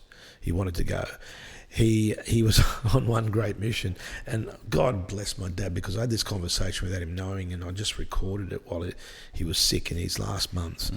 And I needed to hold some of that history. He had 30 troops, I think, in his command, and from Salonika they went to the border. There was a skirmish, and he talks about the American jets flying in. Retreat, retreat, retreat. He's near the border of Turkey, and being someone who's come through that genocide, you can imagine what he wants to do. But he retreated. And I remember a game of football when I started at Hurlston Park. I was 9. I was accidentally kicked in the head by a kid of Turkish background. So my dad marched around to this guy's house. Really? Yeah, but that's that generation. Yeah. I mean, I've sort of diverted away from the heart attack, cardiac arrest, but I was so relieved that Dad could have that operation because he was in danger of suffering a heart attack or cardiac arrest. And even in our testing this year, we've had record testing days. Pre-COVID... So what do you say testing? Testing. Okay, I'll tell you what we test testing? for. We test for blood sugar, cholesterol and blood pressure. We take a sample with our Victor Chang nurses. We take a sample of your blood on the spot. We tell you your results there. Wow. It's like going to the doctor, but you don't have to do anything. No paperwork there, but we give you a report and we analyse. There was one person this year that was told to go straight to surgery, straight to emergency, because you're in danger of having a heart attack now. Wow. She did. She didn't know she was a diabetic. That's why she had elevated levels. We tested at I'm not going to mention the place we were, but I asked the organiser's wife, please get tested, and no, I don't want to get my results. And that's what a lot of guys normally say. I don't want to know. Well, mate, it could be too late. She was rushed off to ICU in danger of a cardiac arrest. Wow. And her husband contacted me and said, Andy, thank God you came down here. I appreciate this. unfortunately, there's that mentality out there that I'm okay, but I don't want to know the results. Yeah. Well, if you've got bad results, please take that on board. That's a warning. Yeah. That's the start. Like I did. Yeah. I was like, yeah, I'll get tested, and I finally did. Pre-COVID, our testing results. So we analyse all this. Age group, male, female, under 40, over 40. We don't take names, right? And I get a proper report, a collective report. Yeah. The best result we had this year was with HealthSoc, the Uni of New South Wales Greek Australian students, nice. at their footy carnival there at Beverly Hills. At the A couple of days ago. Yeah, last week. Yeah, my son was one of them. 7%. There you go. 7% of people had an issue. The highest one was at Tim Carl's brother soccer club, Merrimack. Yeah. 90% of people tested had an issue. Yeah. For either 1, 2, 3, or one of each, or whatever.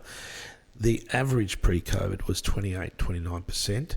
This year, it's plus 50%. So 1 in 2 people, and we're not just saying footballers, we invite everyone because, you're there. We've had people turn up for testing. We did one testing day at Arncliffe Aurora. They were celebrating NAIDOC week. And God bless the gentleman who approached me at Lugano when I was testing at Lugano FC. He said, mate, can you come to our club? We're going to do something on NAIDOC week, blah, blah. He goes, can we translate your information into Arabic, Greek, Macedonian and Italian? And Chinese. We had people coming down there because of that translation. We've had 8 or 9 days, I'd have to cross-check again, over 70% of people tested issues. This is a community issue now. Yeah. This is not just our game, but our game can lead from the front. Initiating it. I need our game to realise we're not telling people not to play. You want more people to play. Less people play, more chances of heart attacks, cardiac arrests. We want you to play. Yeah. We want you to lead an active lifestyle. And that's why, the Heart Foundation and all the key players and politicians, now they're listening to me. I feel like the Pied Piper, but that Pied Piper has felt like he's running around in circles a lot. I want to move forward. I'm tired. This has drained me emotionally, physically, mentally, financially. I stepped away from full-time media work. I asked my wife, can I take 6 months without working, like getting paid? Or like we live off your wages at Qantas. Who says yes to that? She's been unbelievable. She's hated the frustrations and the things that I've had to go through. She's been so understanding in the process, and she knows that this is making a difference. And I've got this amazing team of volunteers, mate. Without them, we don't exist. So ultimately, why do you do it, though? I do it because the trigger point for me, I think, was 2014. You play your game with your mates, and then your A graders are short, whatever, and 2 of us put our hands up. It was me and Matt Richardson, who was our club coach, ex-state league player, fit as. I think Richo's 42 at the time, young family. His van was packed. I'll never forget, his van was packed right behind the goals on the high school side at Gannons Park to move to his new place from Pecos. He was moving out to Manai Way. So we doubled up. And I was off the field at that time, but I just saw something at a half-time in him that I hadn't seen. He's normally the guy that gets up and leads and tells everyone, even though it's not his team. But he was an A-grade player. He just wanted to play with us and just have fun. But he got battered around the field, and I put it in our game against Ramsgate, I think we played. And I'm on the sideline there helping one of the injured boys in our team, and I just saw him knock the ball around the halfway line and knock the ball. I just kept watching him. I thought he's just looking fatigued. And I just put it down fatigue, but he was in the throes of an arrest, and he collapsed near the centre circle, and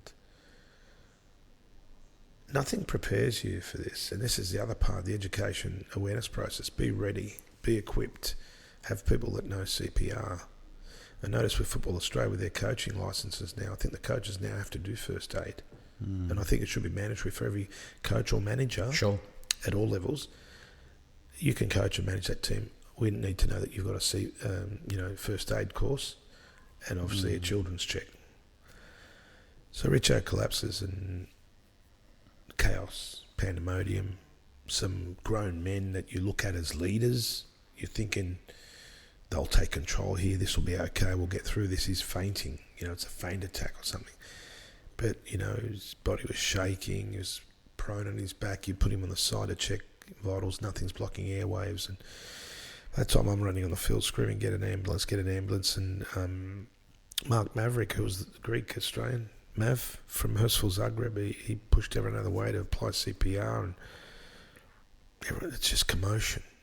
The referee, who I know very well, who used to play in our team, he walked away. It's not the ref's responsibility. And I was just thinking, what can I do? The little thing I did was undo his bootlaces and take off his boots and socks, and I'm just thinking circulation. Yeah. Circulation. They're working, Mav's working on him, and the ambulance felt like it took an eternity. It might have been 14 minutes, 13 minutes. And there was a doctor, I'll never forget this, a surgeon. He recognised me as a soccer guy, whatever, from SBS, whatever it was. But then the ambos arrived. He was telling them what to do. Mm-hmm. And anyway, they took Richo away, and I looked at him. I go, has he got a chance? He goes, 10 to 15%, if that. So we're sitting in a dressing room now, waiting. And again, it felt like an eternity. It probably was 40 minutes, and we lost him. And I got a phone call. Shit, it might have been Peter Catholis, I think, might have called me. In his game, he's playing with Terry Patalis in Belmore Eagles, over 45s, John Annis and Nostopoulos, Johnny A. I met Johnny A when we played reps together for Canterbury, and we won the state title back in the day, and he ended up going to Canterbury Round for Olympic and was a great player there, and then moved down to Melbourne for work, and he collapsed at Belmore and in front of his dad, and they were working on him, and they lost him. And then I heard from another mate of mine, his nephew, 15-year-old, Mark Akuri. There was a genetic issue. He collapsed in front of everyone on his kids' game. And even, I think in 2019, Luke Gardoni, he's 21. On the day he passed in the hills, it was his birthday that night. His mum was at home getting the 21st ready. His dad was playing over 45s on the field opposite. The guy that died out of those 14 incidents in the last 2 years. Andy Johnson, he was a secretary of the Hunters Church team. He was playing all age for the first time with his son, because they were eligible to, and his wife's involved in the committee, and his daughter had a wedding 4 weeks prior. He collapsed at Maitland Park, no defib, they lost him. So, and this is all before... This incident was this was this year, but the Richo one was the sort of catalyst in 2014. And I never forget going to Parliament House with the Heart Foundation. When they looked at my data, they couldn't believe it. They go, Andy, what's going on? And I was working full-time at Special Olympics, fundraising for the kids. And I met with 4 politicians, and the Federal Health Minister at the time told me this is a state-by-state issue. And I said, you've got to be, really, come on. Yeah. That's a piss take. But Maurice Payne was the last one. I actually broke down in her office. And she said to me, she goes, look, don't lose sight of what you're trying to do here. It's commendable. There's not roadblocks that you think will come down the track. And I was confused. What do you mean? I didn't realise my sister's the politician of the family. She was a Labor councillor. Esther, who does an amazing work as the CEO of the Canterbury Community Centre. She worked with Settlement Services International for a number of years, helping refugees and immigrants. That's in our family DNA. She goes, Andy, Maurice Payne's partner, Stuart Ayres, the Minister for Sport. So in 2017, I get a call. Charity's launched about 8 months in. Andy, we want you to be part of this announcement that you're going to be very pleased about. I was like, can you give me a heads up? We'll send you the press release in the morning. It's highly confidential. Then someone says, Andy, turn on Ray Hadley. Stuart Ayres is on. state government rolling out $4 million for defibrillators for clubs in New South Wales. Wow. All sports clubs. And they bumped it up by $2 million this year, the state budget. I'll be honest with you, I met with key people in the Labor Party, election in March. I want to work on a strategy to really take it to another level. Yeah. I just think that they should be compulsory now. Don't start a game until I see your defib. Yeah. Why not? Manly Association do it. Biggest association in the country, over 20,000 players.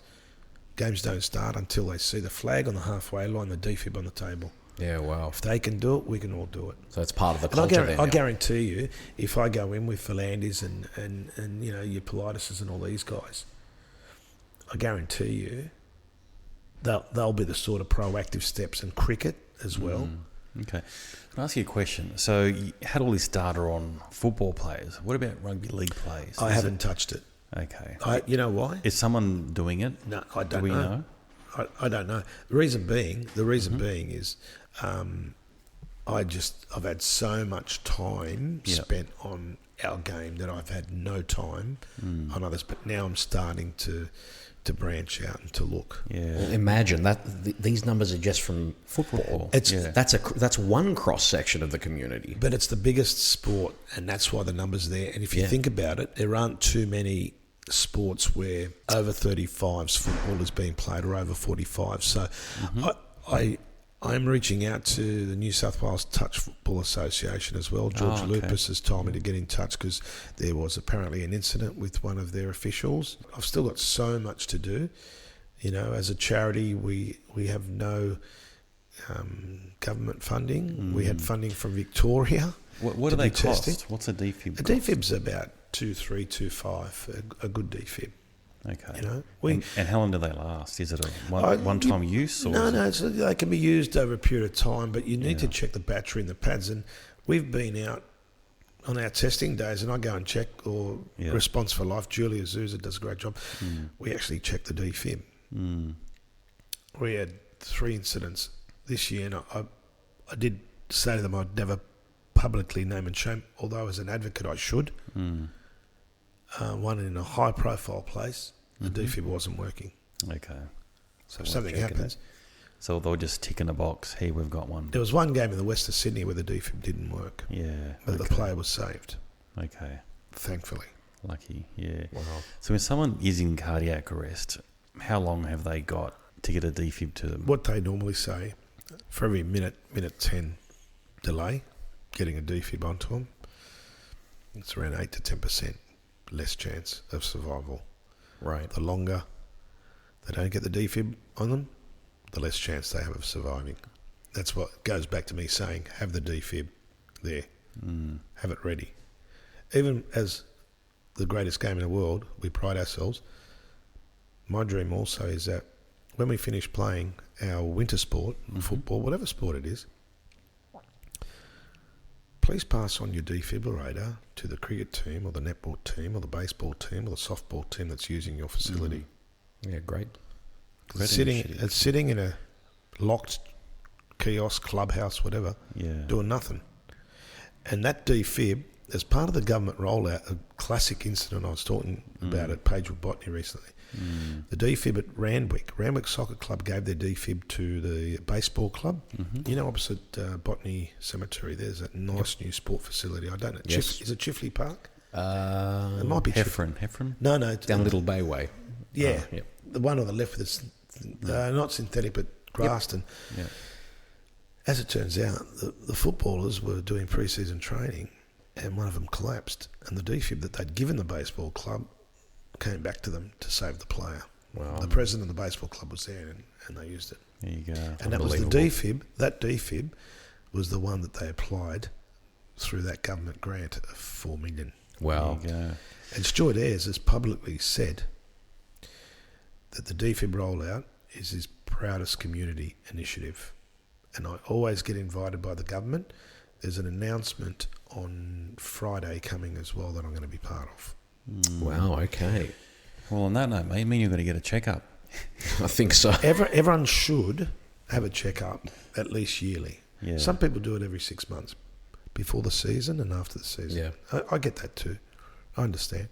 And look, our test is not going to show everything, but if you do have elevated issues, that's a sign of what's coming.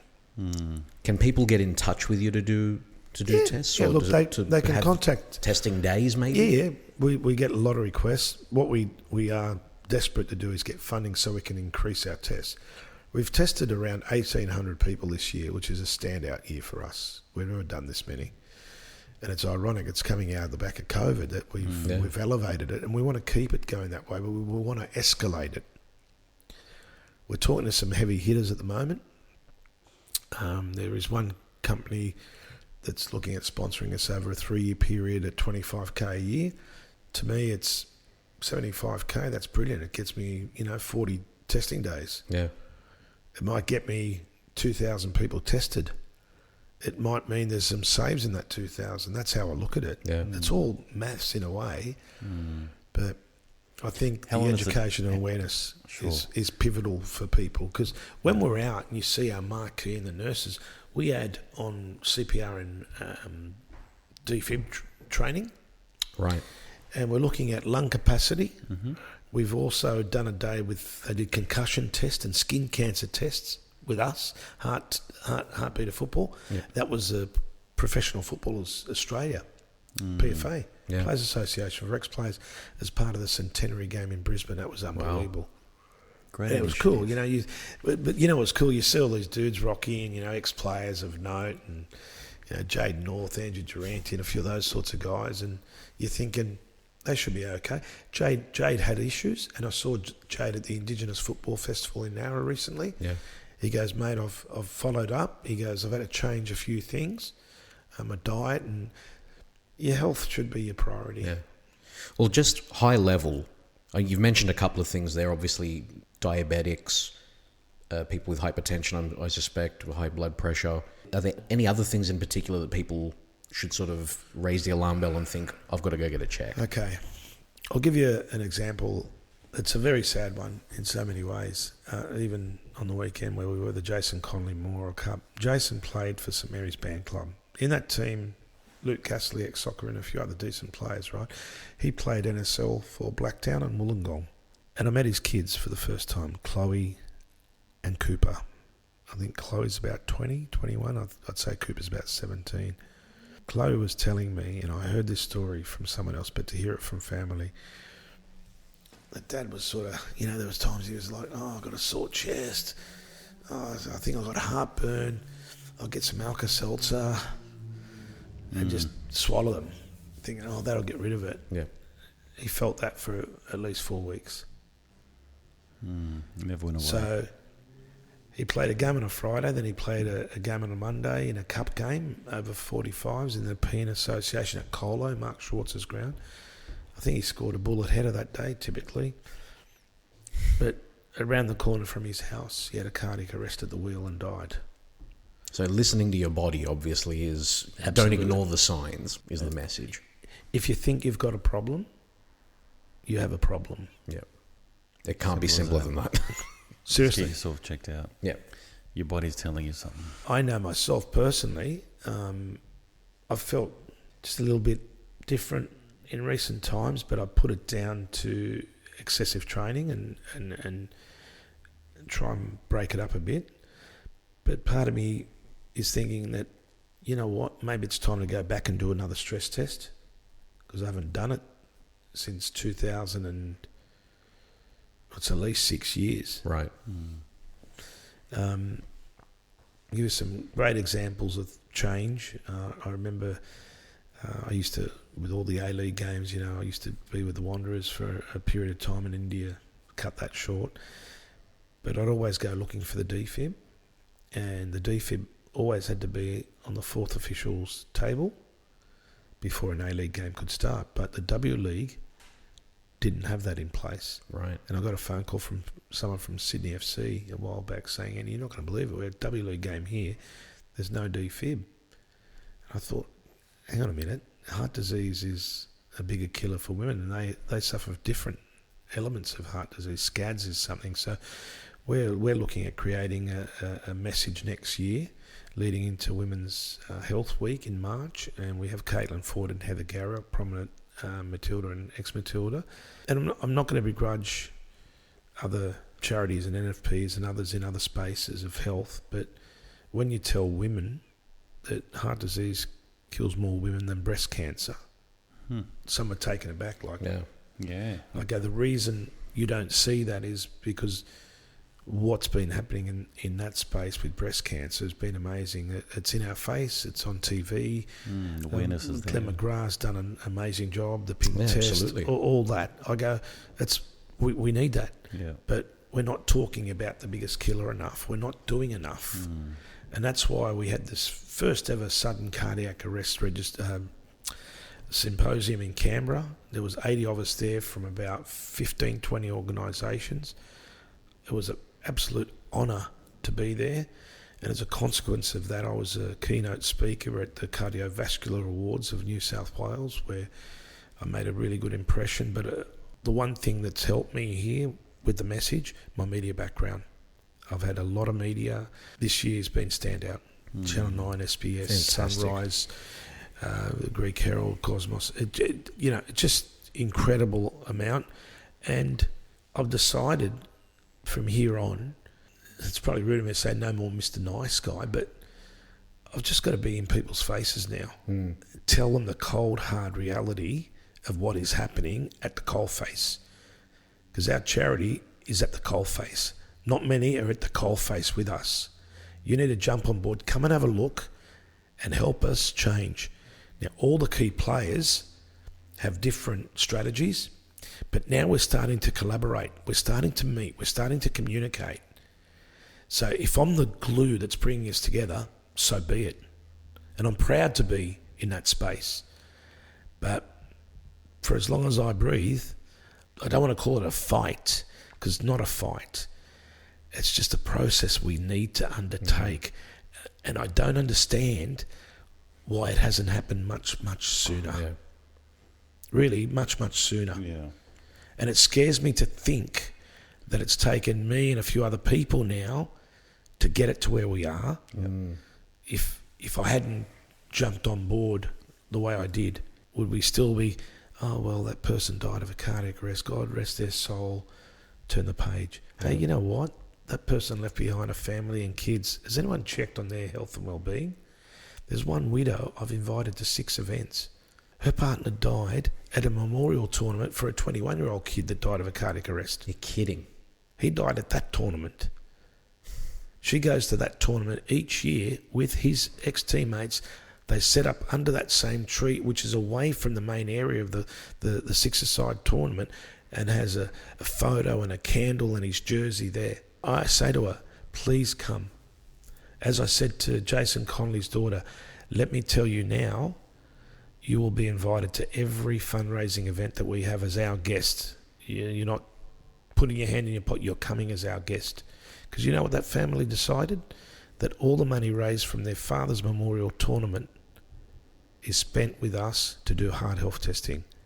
They are effectively our biggest sponsor. Wow. And it's a memorial tournament. You know, the biggest we've had since then is Club Marconi with 30,000 and a whole group of other people, which I'd be here for a week. Oh, we got a donated vehicle from Crash Claim, Nick Carr, who's amazing. But that vehicle is so lit up. I haven't got it here. I wish I had it at the front. It'd blow your mind away. I put it up on the socials a lot, but you see Heartbeat of Football everywhere, and you see at the bottom, on the back, no one should die playing the game they love. And I get people pulling up next to me with thumbs up, and you know, some guys have recognised me driving it. It's like a mobile advertisement for heart health. So for me, I'm just proud to be, you know, part of a great team. I'm not the, you know, I might be the figurehead, but everyone's contributing amazingly. Yeah. But I just want our game to step up and say, you know what, we can show the way, and we'll bring in all the other sports, because now the way it's looking, it's the other sports that are going to bring football along with that journey. Yeah, we've got to be inclusive, not exclusive. Yeah. It's a community issue, and you know how it works in the other sports.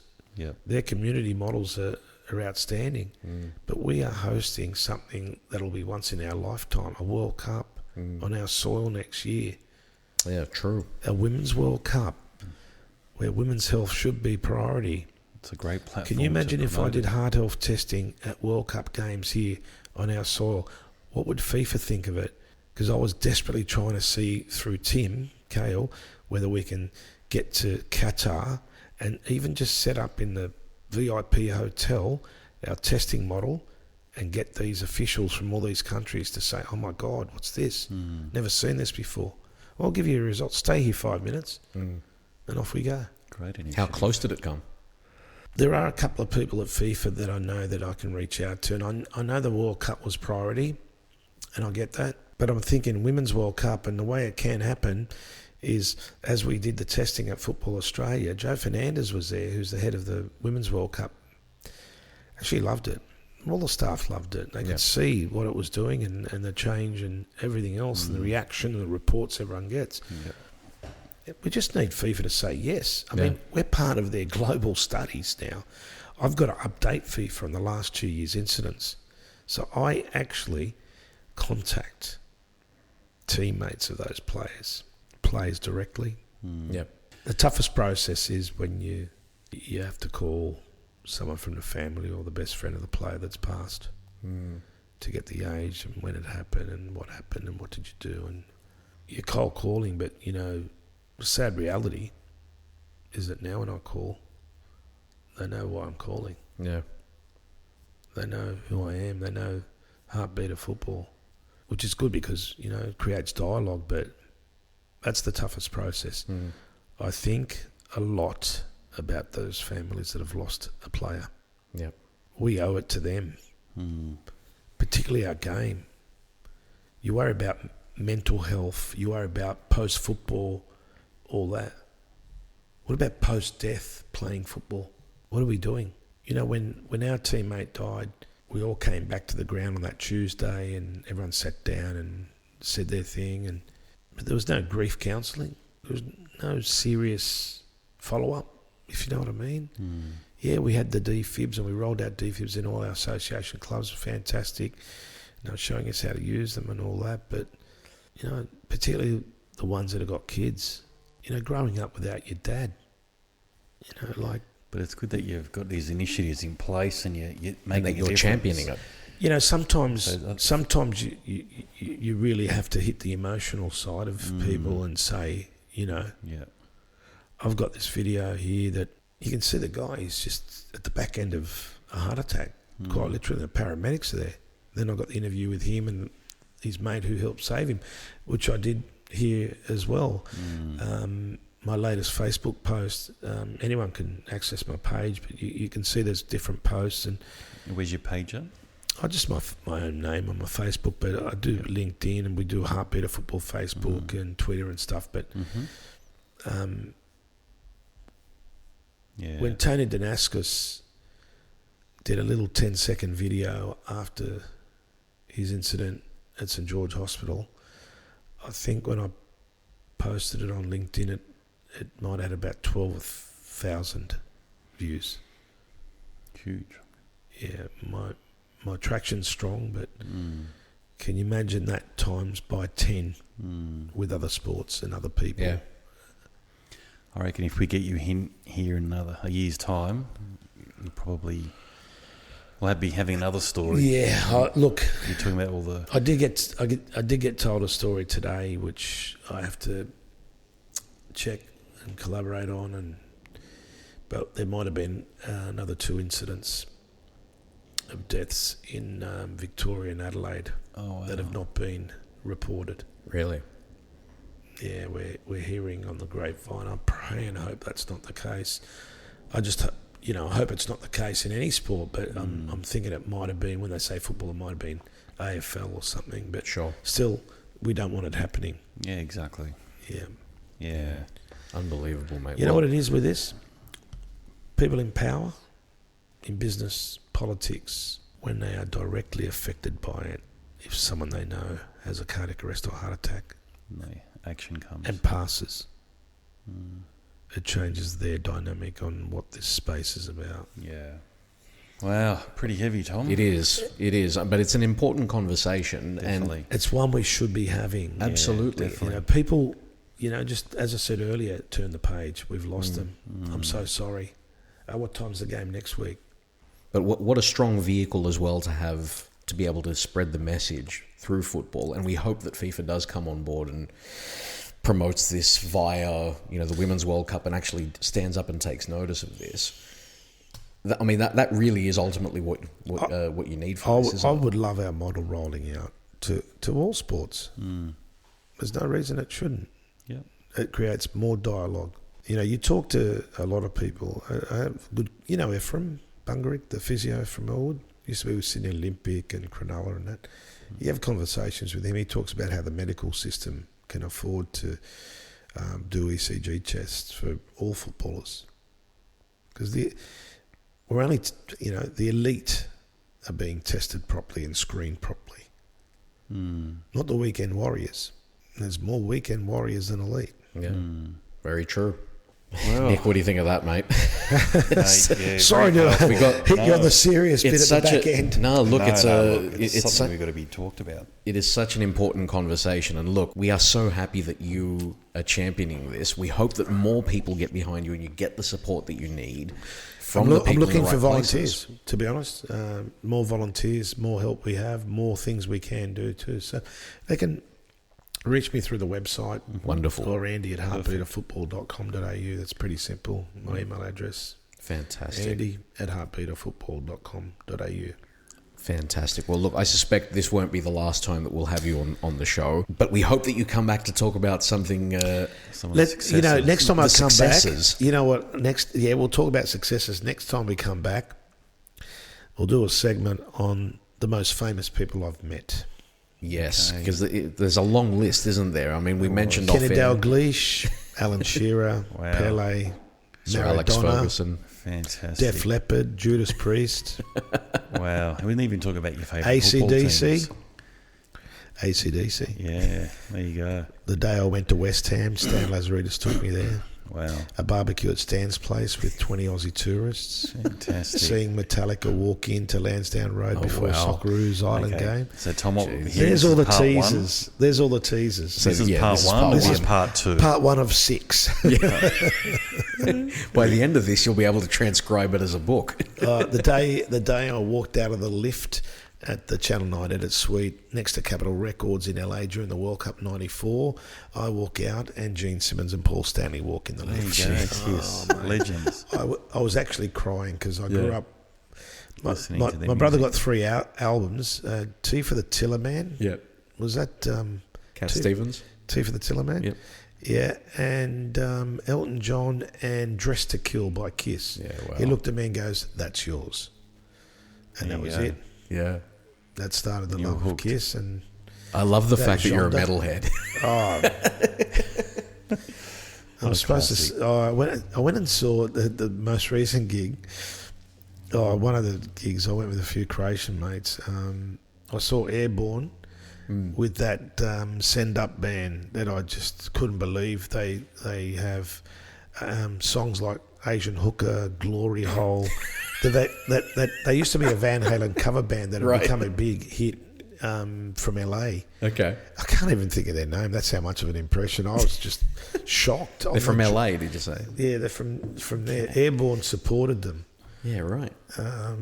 God, I can't even think of the. God, the only band that I can think of that would do something like that is called the Dan Band. No. Something like that. They used to be a Van Halen cover band Right.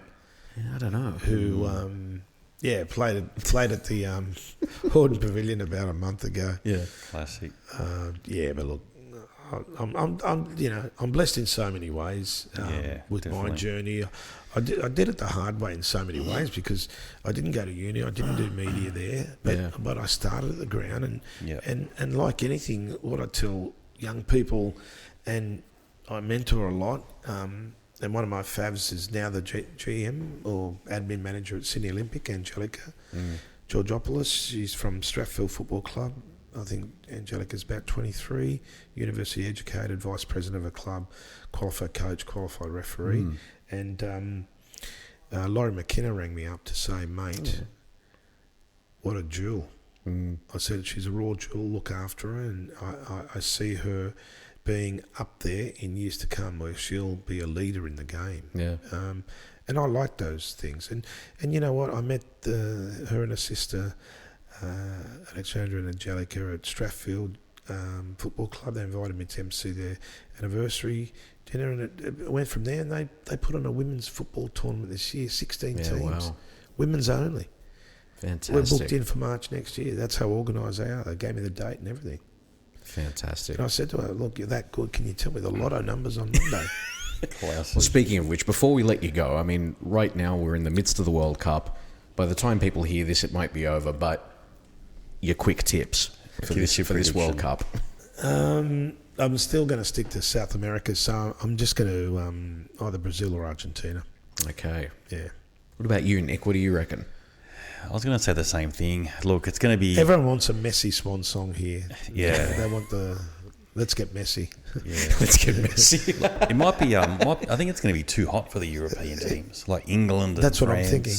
The weather's going to play a big part. And In an air-conditioned stadium. With no beer. In November, yeah. Go to Abu Dhabi or Dubai. But, you know, look, for what it's worth, I said to you earlier that it sort of put me off this World Cup after I watched FIFA Uncovered on Netflix. You can't blame the Qatari people. Yeah. Okay, you can't blame them as a whole, you know, as a collective. Yeah, they're doing their best, I guess. Well, I can't let you go without asking you, what did you think of that documentary on Netflix? Obviously, it left a bad taste in your mouth. Yeah, we knew a lot, but when you saw key players involved in the process being interviewed, it was frightening. It was damning. They just feel like that's the mafia of football, but probably worse than the mafia. The most disconcerting thing, though, was to see... They thought they were untouchable. Yeah. The most disconcerting thing, though, was to see, or unsettling thing, is to see Sepp Blatter talking in the way that he was, and just... It's like, dude, you were behind one of the greatest swindles in world sport, and you're talking about it as though it's some kind of an achievement. Rewriting the narrative on it. You know, it blew me away too. The Jack Warner and Chuck Blazer. That was unbelievable. Unbelievable. When you heard the players talk about their bonuses, went from a few digits to, what was it, $800 or $8,000 each. Yeah. Shaka Hislop. Crazy. If you haven't seen it, it's on Netflix. You can just jump on and FIFA Uncovered. Or football, no. FIFA Uncovered. FIFA Uncovered, yeah. I think John Oliver a few years ago summed it up perfectly when he was describing the 2014 World Cup. He said something like, he goes, I want to talk to you about the sausage principle, which is basically never find out how your favourite thing is made because it'll put you off. That's exactly sausage principle. And he was talking about FIFA at the time, and boy was he right about it. Boy was he right. Yep. On that note, on that bombshell, Andy, thank you so much for being here and sharing all that with us. Thanks for the Nibblies, and Mark Burris, my new personal sponsor. Thank you, Mark. Mark, send him a bottle, mate. Come on. Come on, mate. Put him out of his misery. He's drunk all of ours. Absolutely. Make sure you check out Heartbeat of Football online and on social media. Nick Athanasiou, mate, thank you very much for another episode. We're coming to the end of this season very shortly, so make sure you stay tuned. Tom, legend as always, and Andy, look, thanks. You've been a legend for us for all these years. 40 odd years, watching you on TV. I always thought legends were dead, mate. The myth, the legend. We're in the presence of one, so a legend that's evidently growing. not. You know, that's a reality check. To be honest with you, when you think about it, you know, I'm one of the last few from that generation. You know, I think a lot about Les and Johnny and Mike Cockrell and even Paul Williams, who sort of replaced me as a commentator at SBS, and all those wonderful people that have contributed to the game. You know, it's all about a legacy, isn't it? It's about the imprint that you leave, and that's why with the charity I'm so focused. There's got to be a legacy for these people that have suffered, that have lost partners and sons and daughters and brothers and sisters and fathers and uncles. Definitely. There's no more important legacy than that one. Yeah. For all of your successes in good job, football Andy. Commentary, that should be your lasting legacy. Absolutely. Well, it's a pleasure, mate. Tom, again, another awesome episode. Check us out on @UzoTalk on most social media platforms, ouzotalk@outlook.com if you've got any questions or if you'd like to send us some mail. Nick Athanasiou, thank you very much, mate. Tom, thank you, mate, and thank you, everyone. Cheers. Ακολουθήστε μας στο Soundees, στο Spotify, στο Apple Podcasts και στο Google Podcasts.